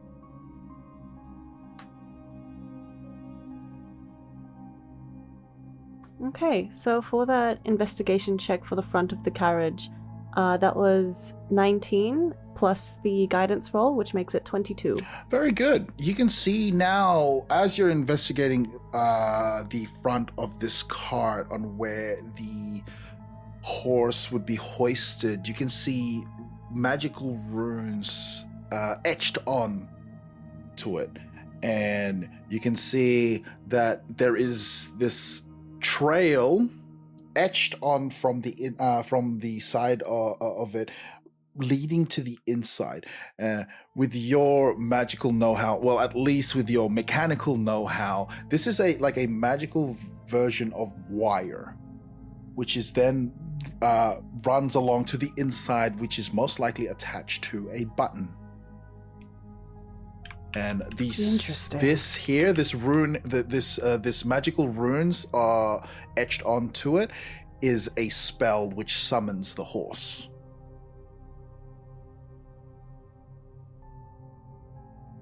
Hey, which one of you guys wants a horse? Dibs. All right. And he's I've been going a huge to... fan of horses, so you can... It's perfectly fine. Rainer's the also going to princely be. character doesn't want a horse. Interesting.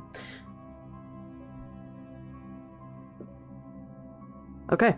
Annie's going to get out a piece of paper and a quill from her bag of holding, and she's going to copy down the runes and go inside the carriage and just look at where it ends.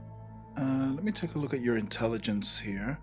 I can't. Okay, so looking at these runes and the shape of this, the size of this hoist or whatever it is that's called, I'm not too sure.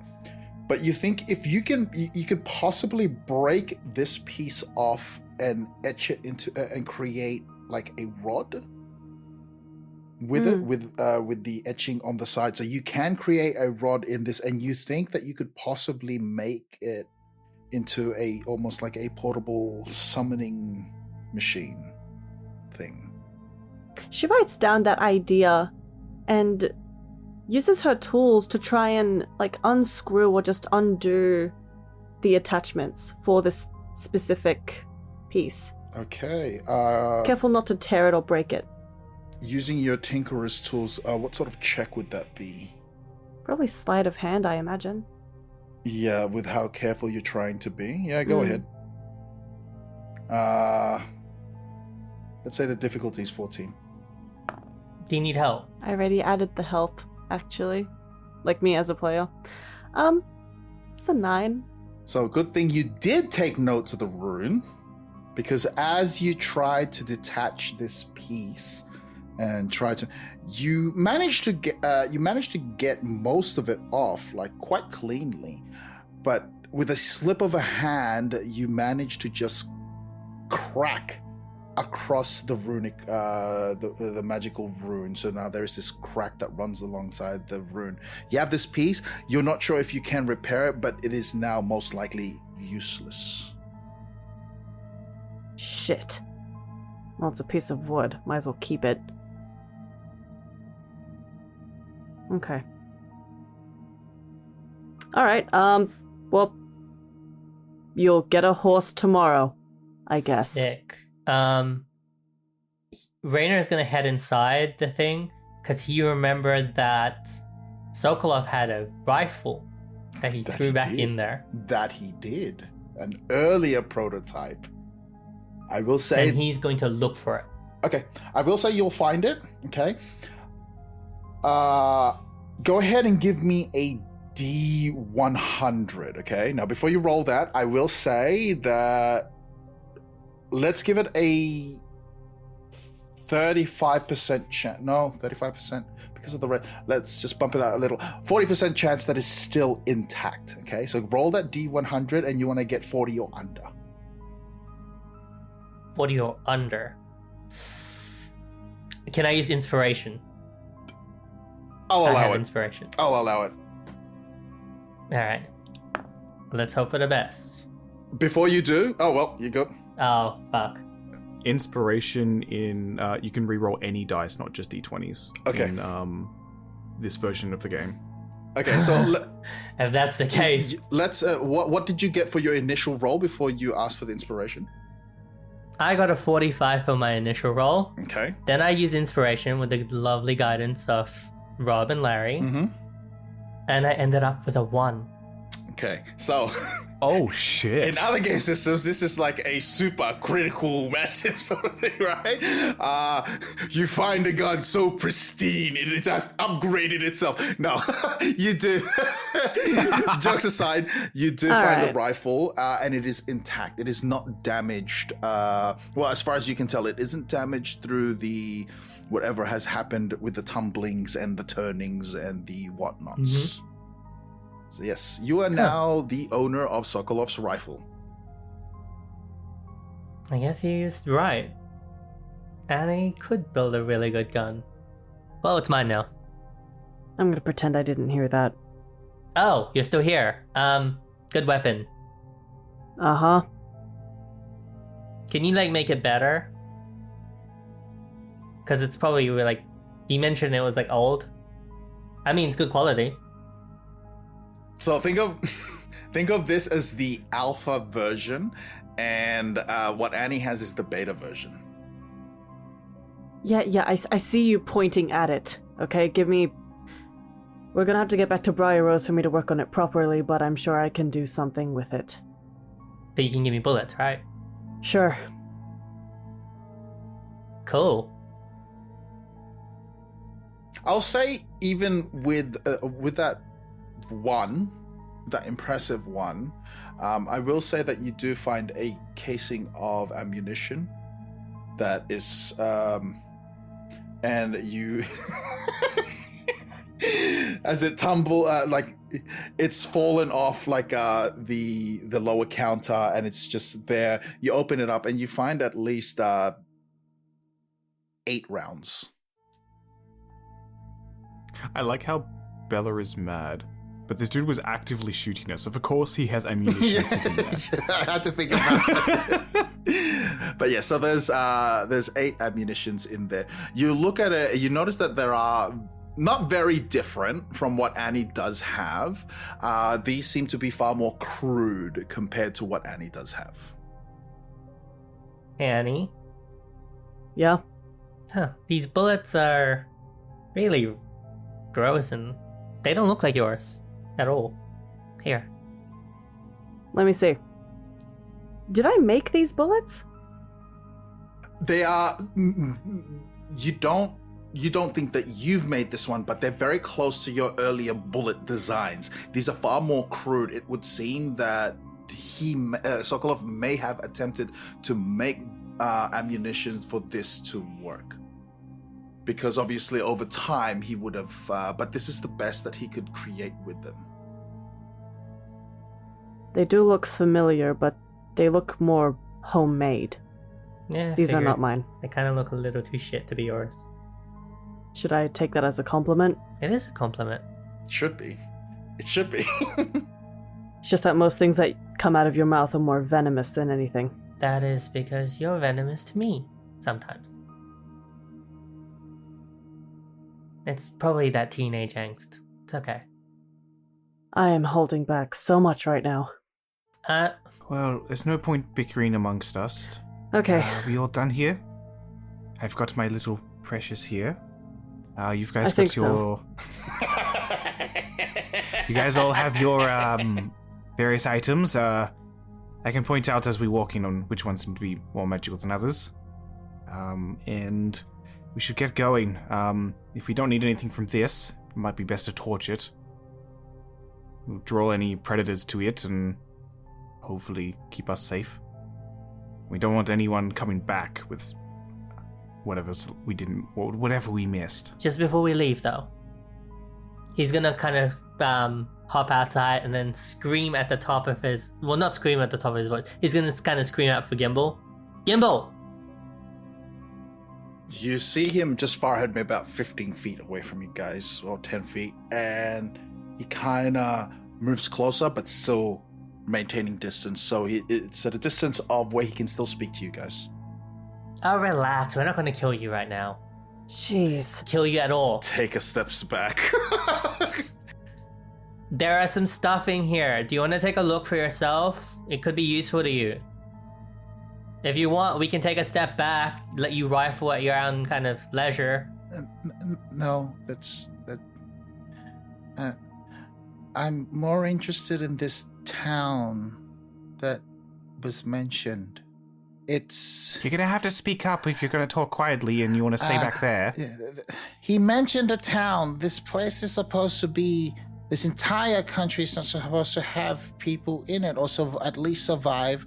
And we have come across actual people who live here. So I'm curious about this town he had mentioned along the way. But it does... And you see him turn around and he points at the road that goes off this main highway.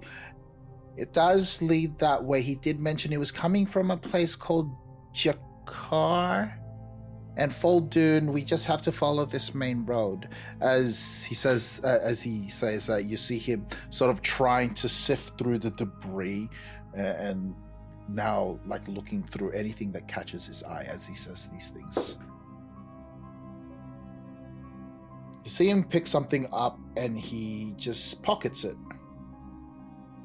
Just a thing, Gimbal. I wouldn't stay too far away from us. I know that you're like a little scared. That's okay. You can be scared. But he mentioned cannibals. And there are like weird bird creatures too. So stick close. I'm staying as close as I can. Not too far. Sure. And you see him. Did you notice they had like humanoid faces? It was so weird. Yeah. Do you reckon they're byproducts of being here for too long? Oh goodness, I hope not. I couldn't think of anything worse than having feathers. Well, none of us have any. Yeah, feathers and scales, they clash. Yes. Do any of us have any growths? I haven't seen my. Oh goodness, I didn't even think about that. Instantly just starts like patting themselves down, trying to find something. And he has I'll growth. relax it. Has a growth. But it's not because of the Yeah. environment. Yeah. Rainer is just gonna start taking off his shirt. It's like, do you see anything? Do you see anything? Since we're all here, Only your pimply back. Sounds like you're jealous. why don't everybody please give me a D100? This being day 21. Or is it 23? 23. I hate these rolls. I'm terrified. I never know what they mean. So starting from the top, Annie, what did you get? 52? 41? 41 as well, which is the second time we twin with matches for these rolls. Hey. Yes. I think I messed up last time because I think you and Annie got it, and I was like 2 off or 3 off or something. I Yeah. was really close. I ruined it. So the last, Mm-hmm. the last rolls was on day 19. Annie got a 65. Gordar got a 63, and Rainer got a 65. Oh wow, we were really close then too. Holy! Look at us. Mhm. I mean, Will say, Yay. with how everything currently is, Are we gonna grow tails or something? Annie, you notice a tail growing from your coccyx. No. That sounded so convincing. Please don't. But I will say that the three of you are now beginning to notice some light lumps Oh, hell in no. varying places. So, Gordar, Gordar, I would say that you have some small lumps. No, they're not massive, but you can kind of feel them amongst by your shoulders. Rainer, you're feeling something isn't right on your left leg, the left thigh, as you run your fingers across, right? You don't feel different, but when you touch, you're now feeling, oh, that is definitely something. Annie, you feel it on your, just on your chest area. I think I feel something on my back. Please, someone look. I can't see it. I can't see it. Turn around. I think I feel something Gordon as turns well. around. I think it's just there. That's a lump. So it isn't so blatantly obvious, but it's almost kind of a rashy as well. So there's a reddening to it that when you place your hand upon it, then you realize, oh, that is a lump. Oh no! Hopefully, there was a healer was coming to the camp, right? To Prayer Bros. Hopefully they can help us. But Apparently they sent Rainer for is one. going to try to use healing word on himself. Does it reduce it? No. Not at all. Oh, hold on. I should roll for Gimbal. Kimball drops dead. Gimbal turns around. A big thing now. Oh in his my face. god! Start up tumor. You just see Gimbal inspect himself, but doesn't say anything. The healing isn't working. I don't think anything will. Okay, we need to get back as soon as possible. We need to visit these places, get whatever we need to do, and get back as soon as possible. At least we can see the healer of some kind. Hopefully, they can do something. I'm telling you, healing isn't working. Maybe this next town that we're going to. Maybe the next town that we're going to might have some more information about all of this. How it starts, how it feels, where it will go, how it will develop. Let's just blow I up know this that the place. healing isn't working, but if they are a cleric of some kind or can cure diseases, they might be able to slow it or reduce it or something. Just a quick Who knows? note. So, with all the research that you've heard in regards to the magical sickness and the growths, only the individual who are infected would expire quite quickly, a week or two, and they're gone. Sokolov is an interesting case, though. He has been here for 30 odd years, for as long as Annie has been imprisoned. He had the same growths. You can only presume that it is also the magical sickness. But he held out longer. Why is that? We've also held out longer than most people. So, it could be many different reasons. I mean, we've already potentially come into contact with 2 godlike beings out here, so... And there's an undead dragon. At this point, who knows? Speaking of the dragon, I'm kidding. Oh, you motherfucker. kidding. Motherfucker. I think we should Okay. get to move on. What do you all think? You all done with this? Yeah. All of you go ahead. And he's going to bring out her cannon and just flamethrower the hell out of this cart, making sure it It burns. starts off.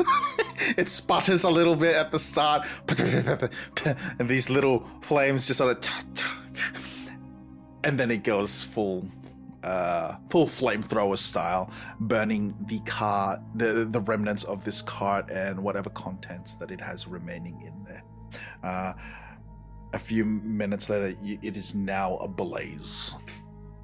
And just for added insurance, she holds the flamethrower a different way, so it then becomes a force ballista. Kapoom! Straight into the flaming pile.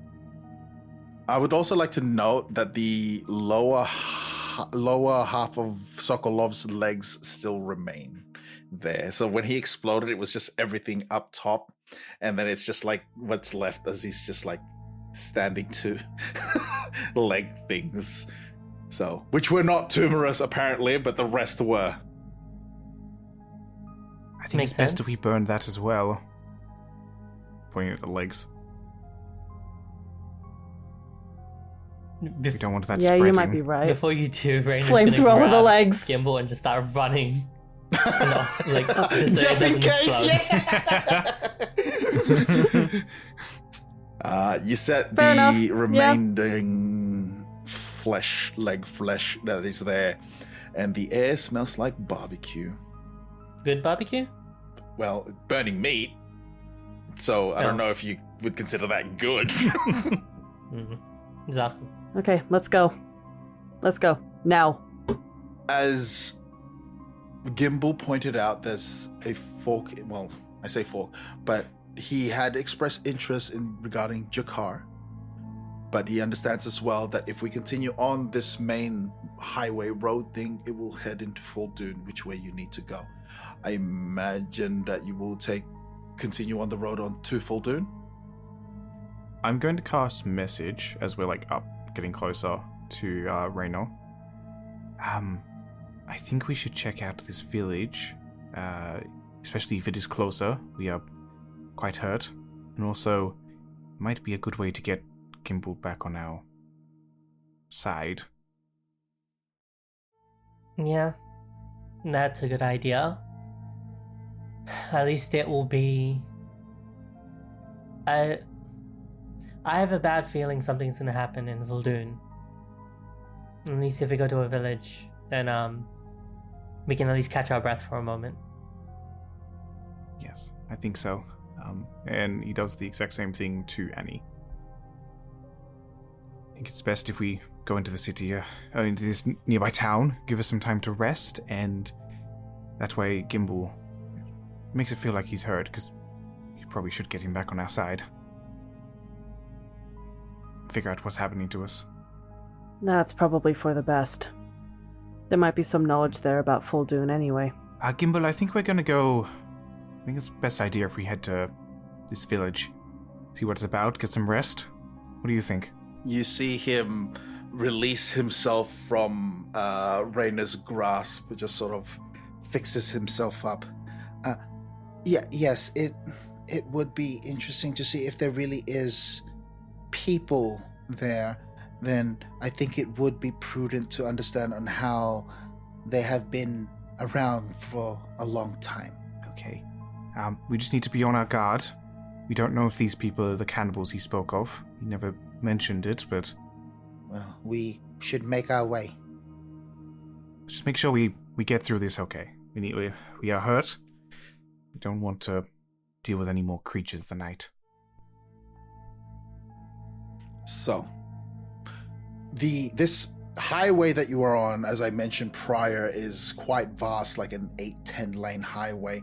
This road that comes off, which heads towards Jakarta, heads westward, and it is a smaller road. It's maybe about enough size for like a 2-lane. Imagine a 2-lane size road. And you'll all head towards this road, traveling westward, with not much incident happening during the day as you travel down this road. Though you do notice now the fleshy sort of what's the word I'm looking for here? Growths and things that fuse itself with the local flora seems to lessen as the more you travel. And in fact, the redness, the red mist, the red sky isn't as prominent as you're moving more and more through down this road. As you travel on and continue, you see now that all this red stuff is gone. All the flesh is gone. There's still all these crystals here and there that you're noticing. But as you've traveled on, the muted colors, and there's a sense of vibrancy. Now, you've approached and you see now a lot of the trees seem rather normal. Much like you would expect to see back in Antilles. The ground itself is what you'd expect to see in the ground. In fact, here you can actually see the sky. It is now approaching night and the sky is actually darkening. You're beginning to see twilight with twinkles of stars. As you're moving forward, the air does not feel so heavy. In fact, there isn't that magical static that you've previously had experienced throughout this land. And comes nightfall. Does anyone else get the feeling that this is feeling almost too normal? From what we have seen recently, most definitely. I don't know how to feel. Okay, Annie's gonna do a weird thing and try to get more crystals. Yeah, sure. You can go ahead and collect crystals. Go ahead and give me just another sleight of hand, just to see as you're moving along here. 7. Not that exciting, so I'm gonna just say you managed to pick up like fairly palm-size shards, about 7 of them. Okay, that's not bad. Rainer, as you have momentarily stopped so Annie could collect some of these crystals, you notice that there's a rustling in a brush not too far from you, perhaps towards your right. Noise? Yes. No, he's saying that to the rest of them. Noise? As he's kind of pointing towards the bush. Can you do a perception to see what it was, or an investigation? I won't let you roll for it. I don't think it's needed, because as you point out the rustling in the brush, you can see a creature sprints across the road, just like before, and you see a fawn just gallops across the road and onto the other side. But no 2 heads, no mutilated face, just a normal fawn. That is odd. What, it didn't look like it wanted to eat my liver. What? In fact, it like stopped in the middle of the road and looked at you guys and then just trampled on. What's going on here? I almost find this more frightening than everything else we've ever seen. I find this a lot more frightening. Is the magic here the same? Less? More? I don't know. I cannot detect any more magic today. This is unusual. I think I can. When you use detect magic, what part of your brain are you using? The gun.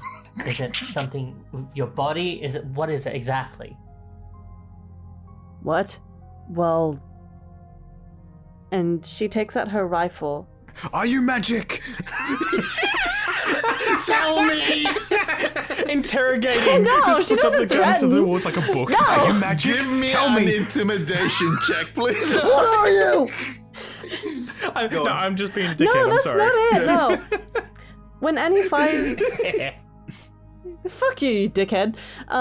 When Annie fires the crystal bullet into the ground with her rifle, the green crystal shatters, and when the shatters of the crystal bullet just fly out, it sends out rings, Oh, kind of like a ping. like as if it's like vibrating and it's sensing, yeah, like a ping, like. Yeah.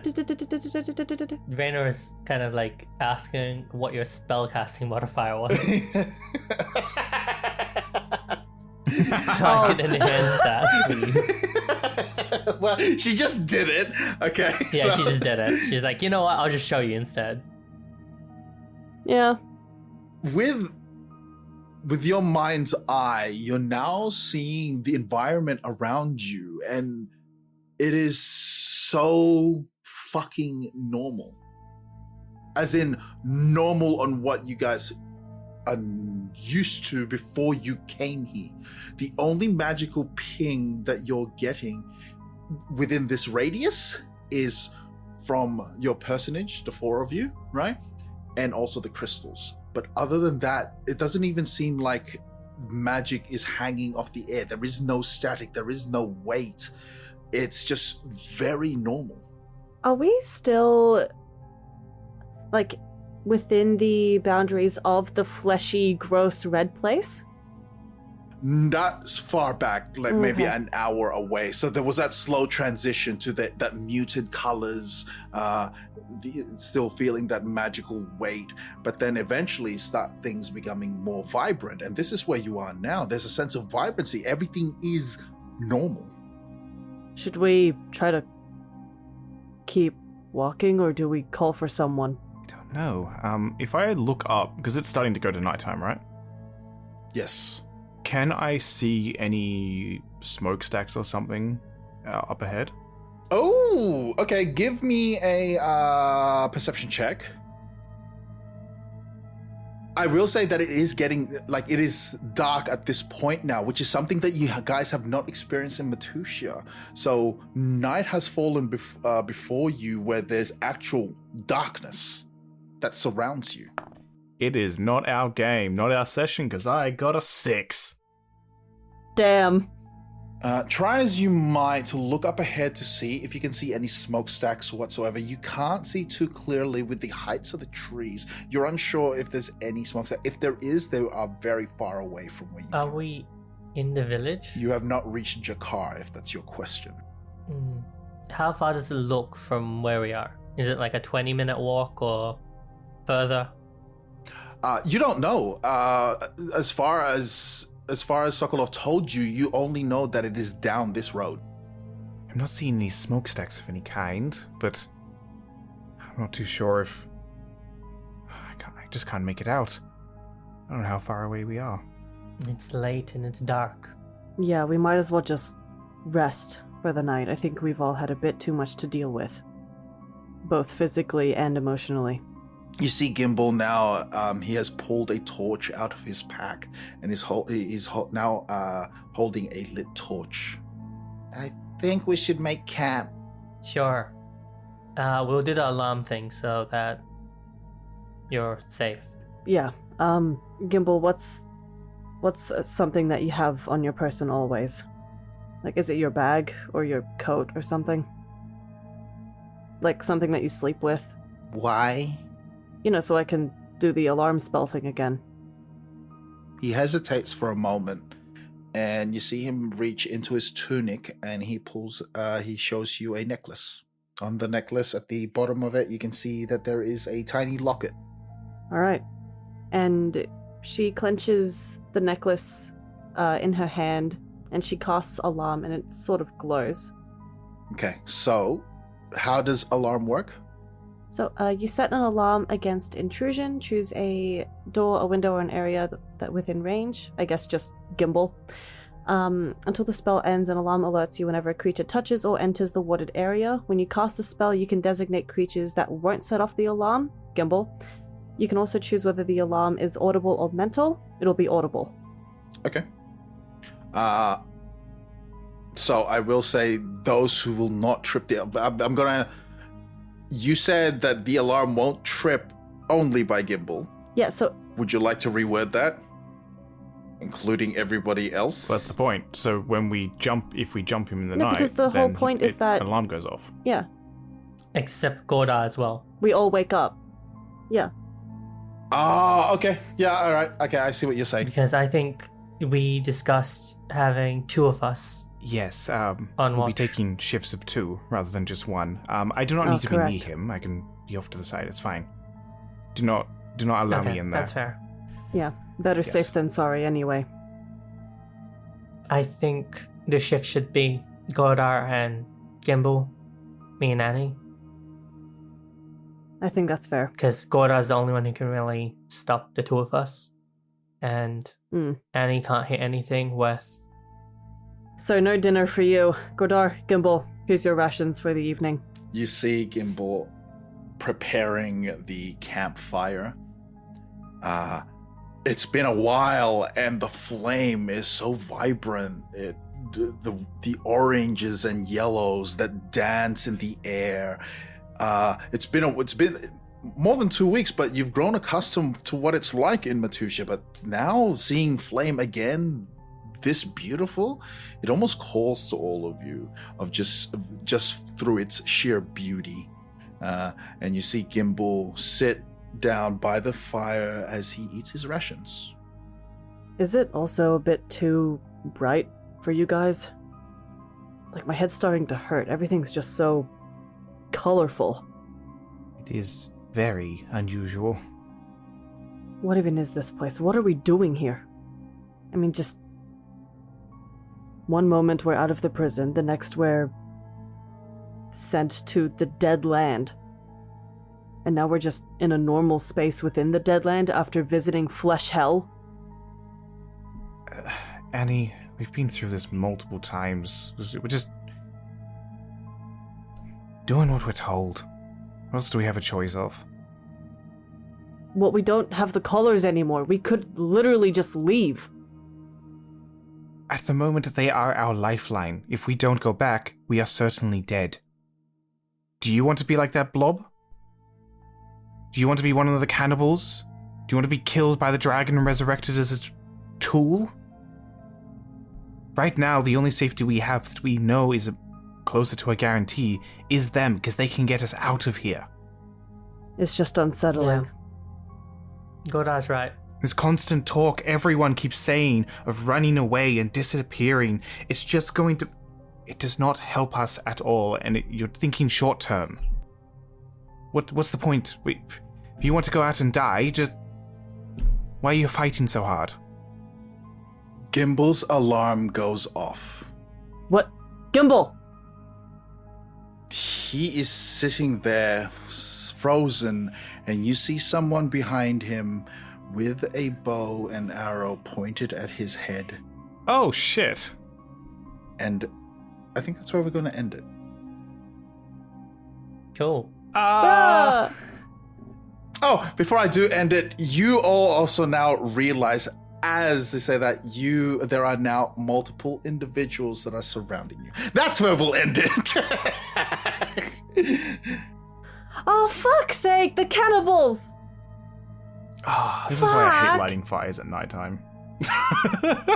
It's a beacon. It says, hello. Here I am.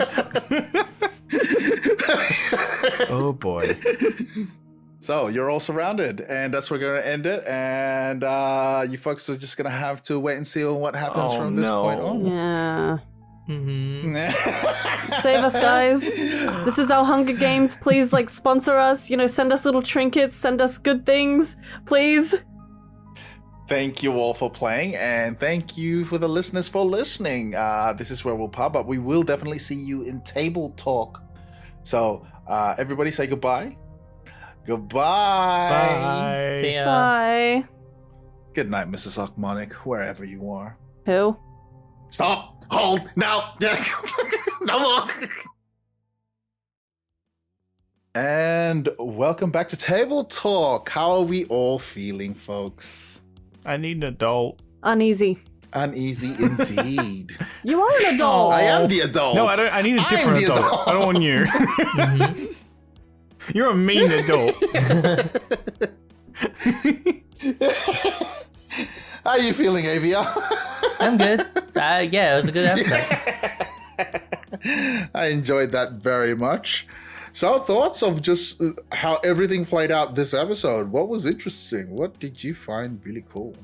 Jesus. I kind of expected that initial encounter to go south, with Solikov. So it's a Sabadawada.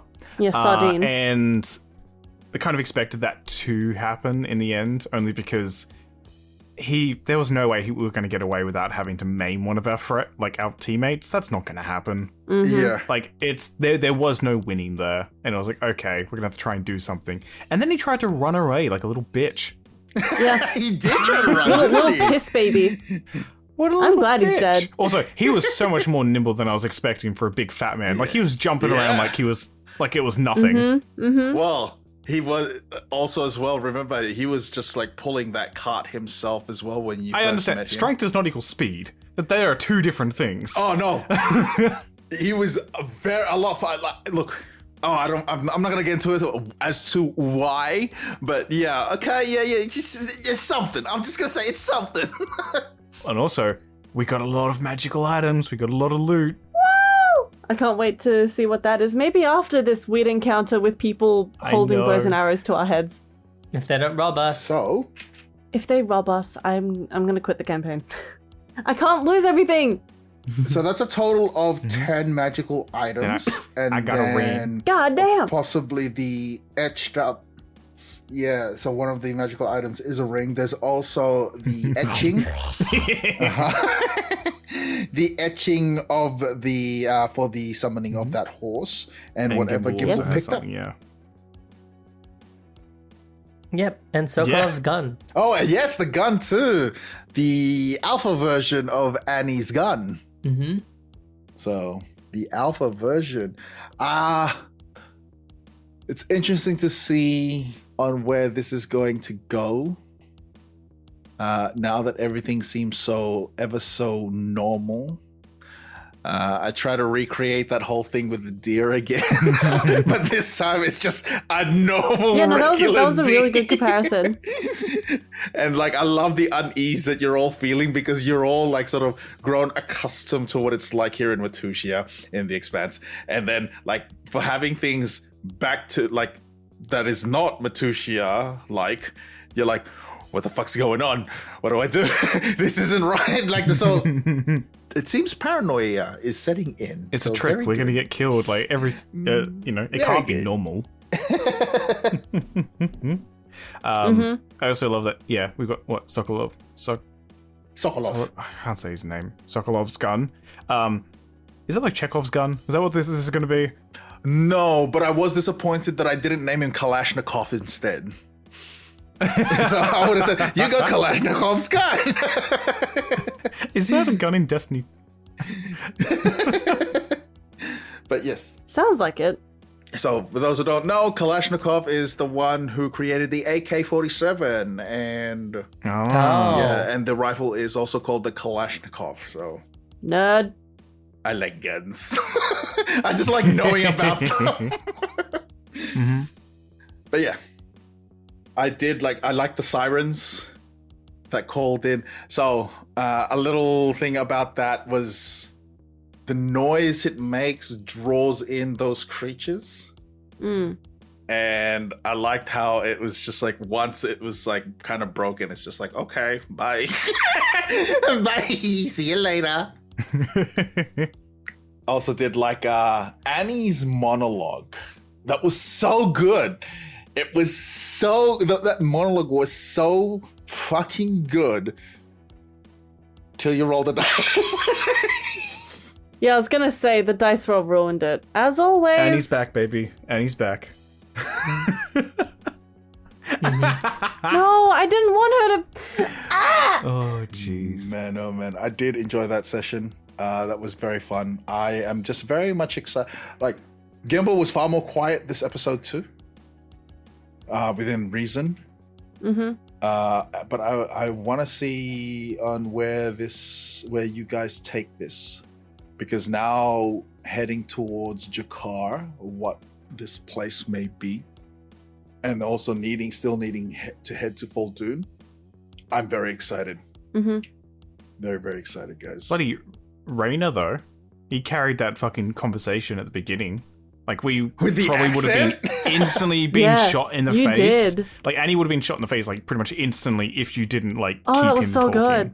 Oh, yeah. That definitely helps so much. Yeah, thanks. Holy shit. And she ended up shooting him, and I was like, okay. Still really Well, funny. I mean, that had gave to us the happen. upper hand because, like, Yeah. he lowered his guard that little bit, and he was like, "Okay, let's come to the terms." Oh, they're coming to my terms. Hell yes. And then gun, bam, just like, oh, okay. Yeah. Like, it went from him having surprise round on us and like smacking us really hard to Yeah, swaying you guys that flipped battle it. completely Yeah. just with your words. That was so good. I like that little Yeah. conversation The that Gordar turntables. and Rainer had, which was, it's like, you're using an accent? It's like, I was panicking. What do you want? Yeah, yes, I love that so much. He's like, what is that accent? It's like, Yeah.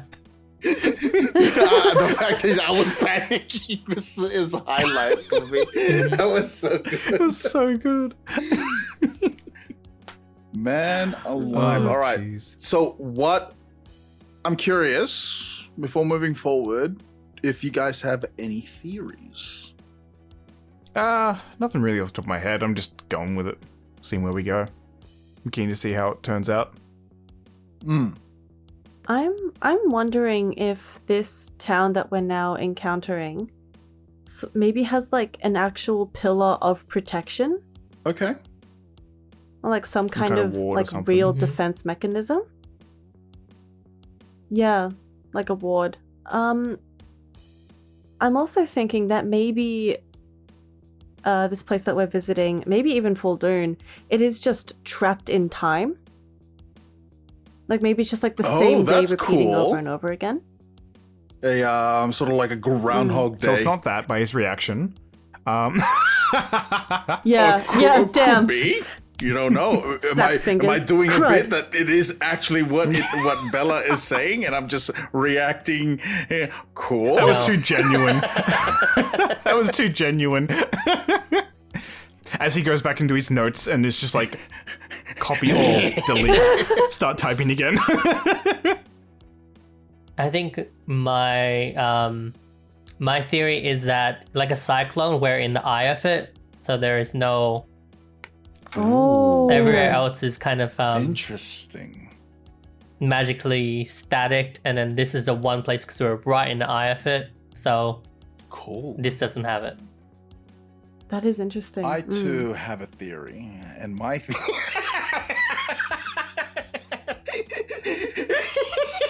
You're not allowed to have theories.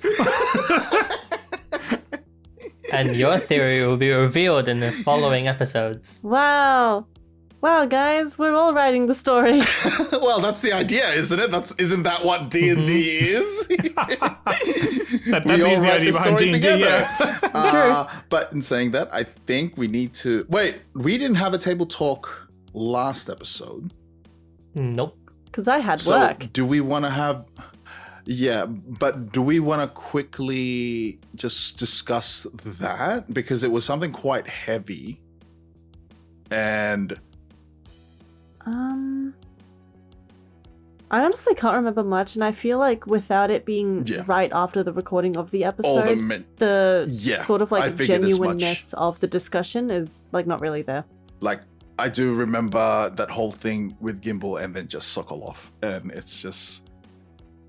Which... I did have to play into that a bit though. Like, because he had Yeah. that whole thing last session with Annie, he's still a bit snippy Yeah. and a bit bitchy towards her. Where he's Mhm. just like, Mm.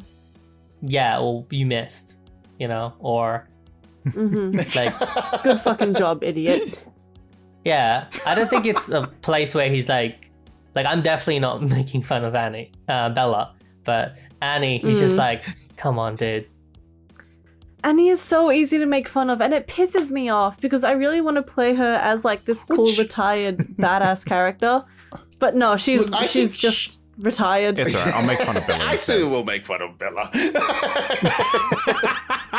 But Annie's so much easier to make fun of and more fun. in saying that, like, I do think that what do you call it? Annie is this badass retired, now recently changed individual.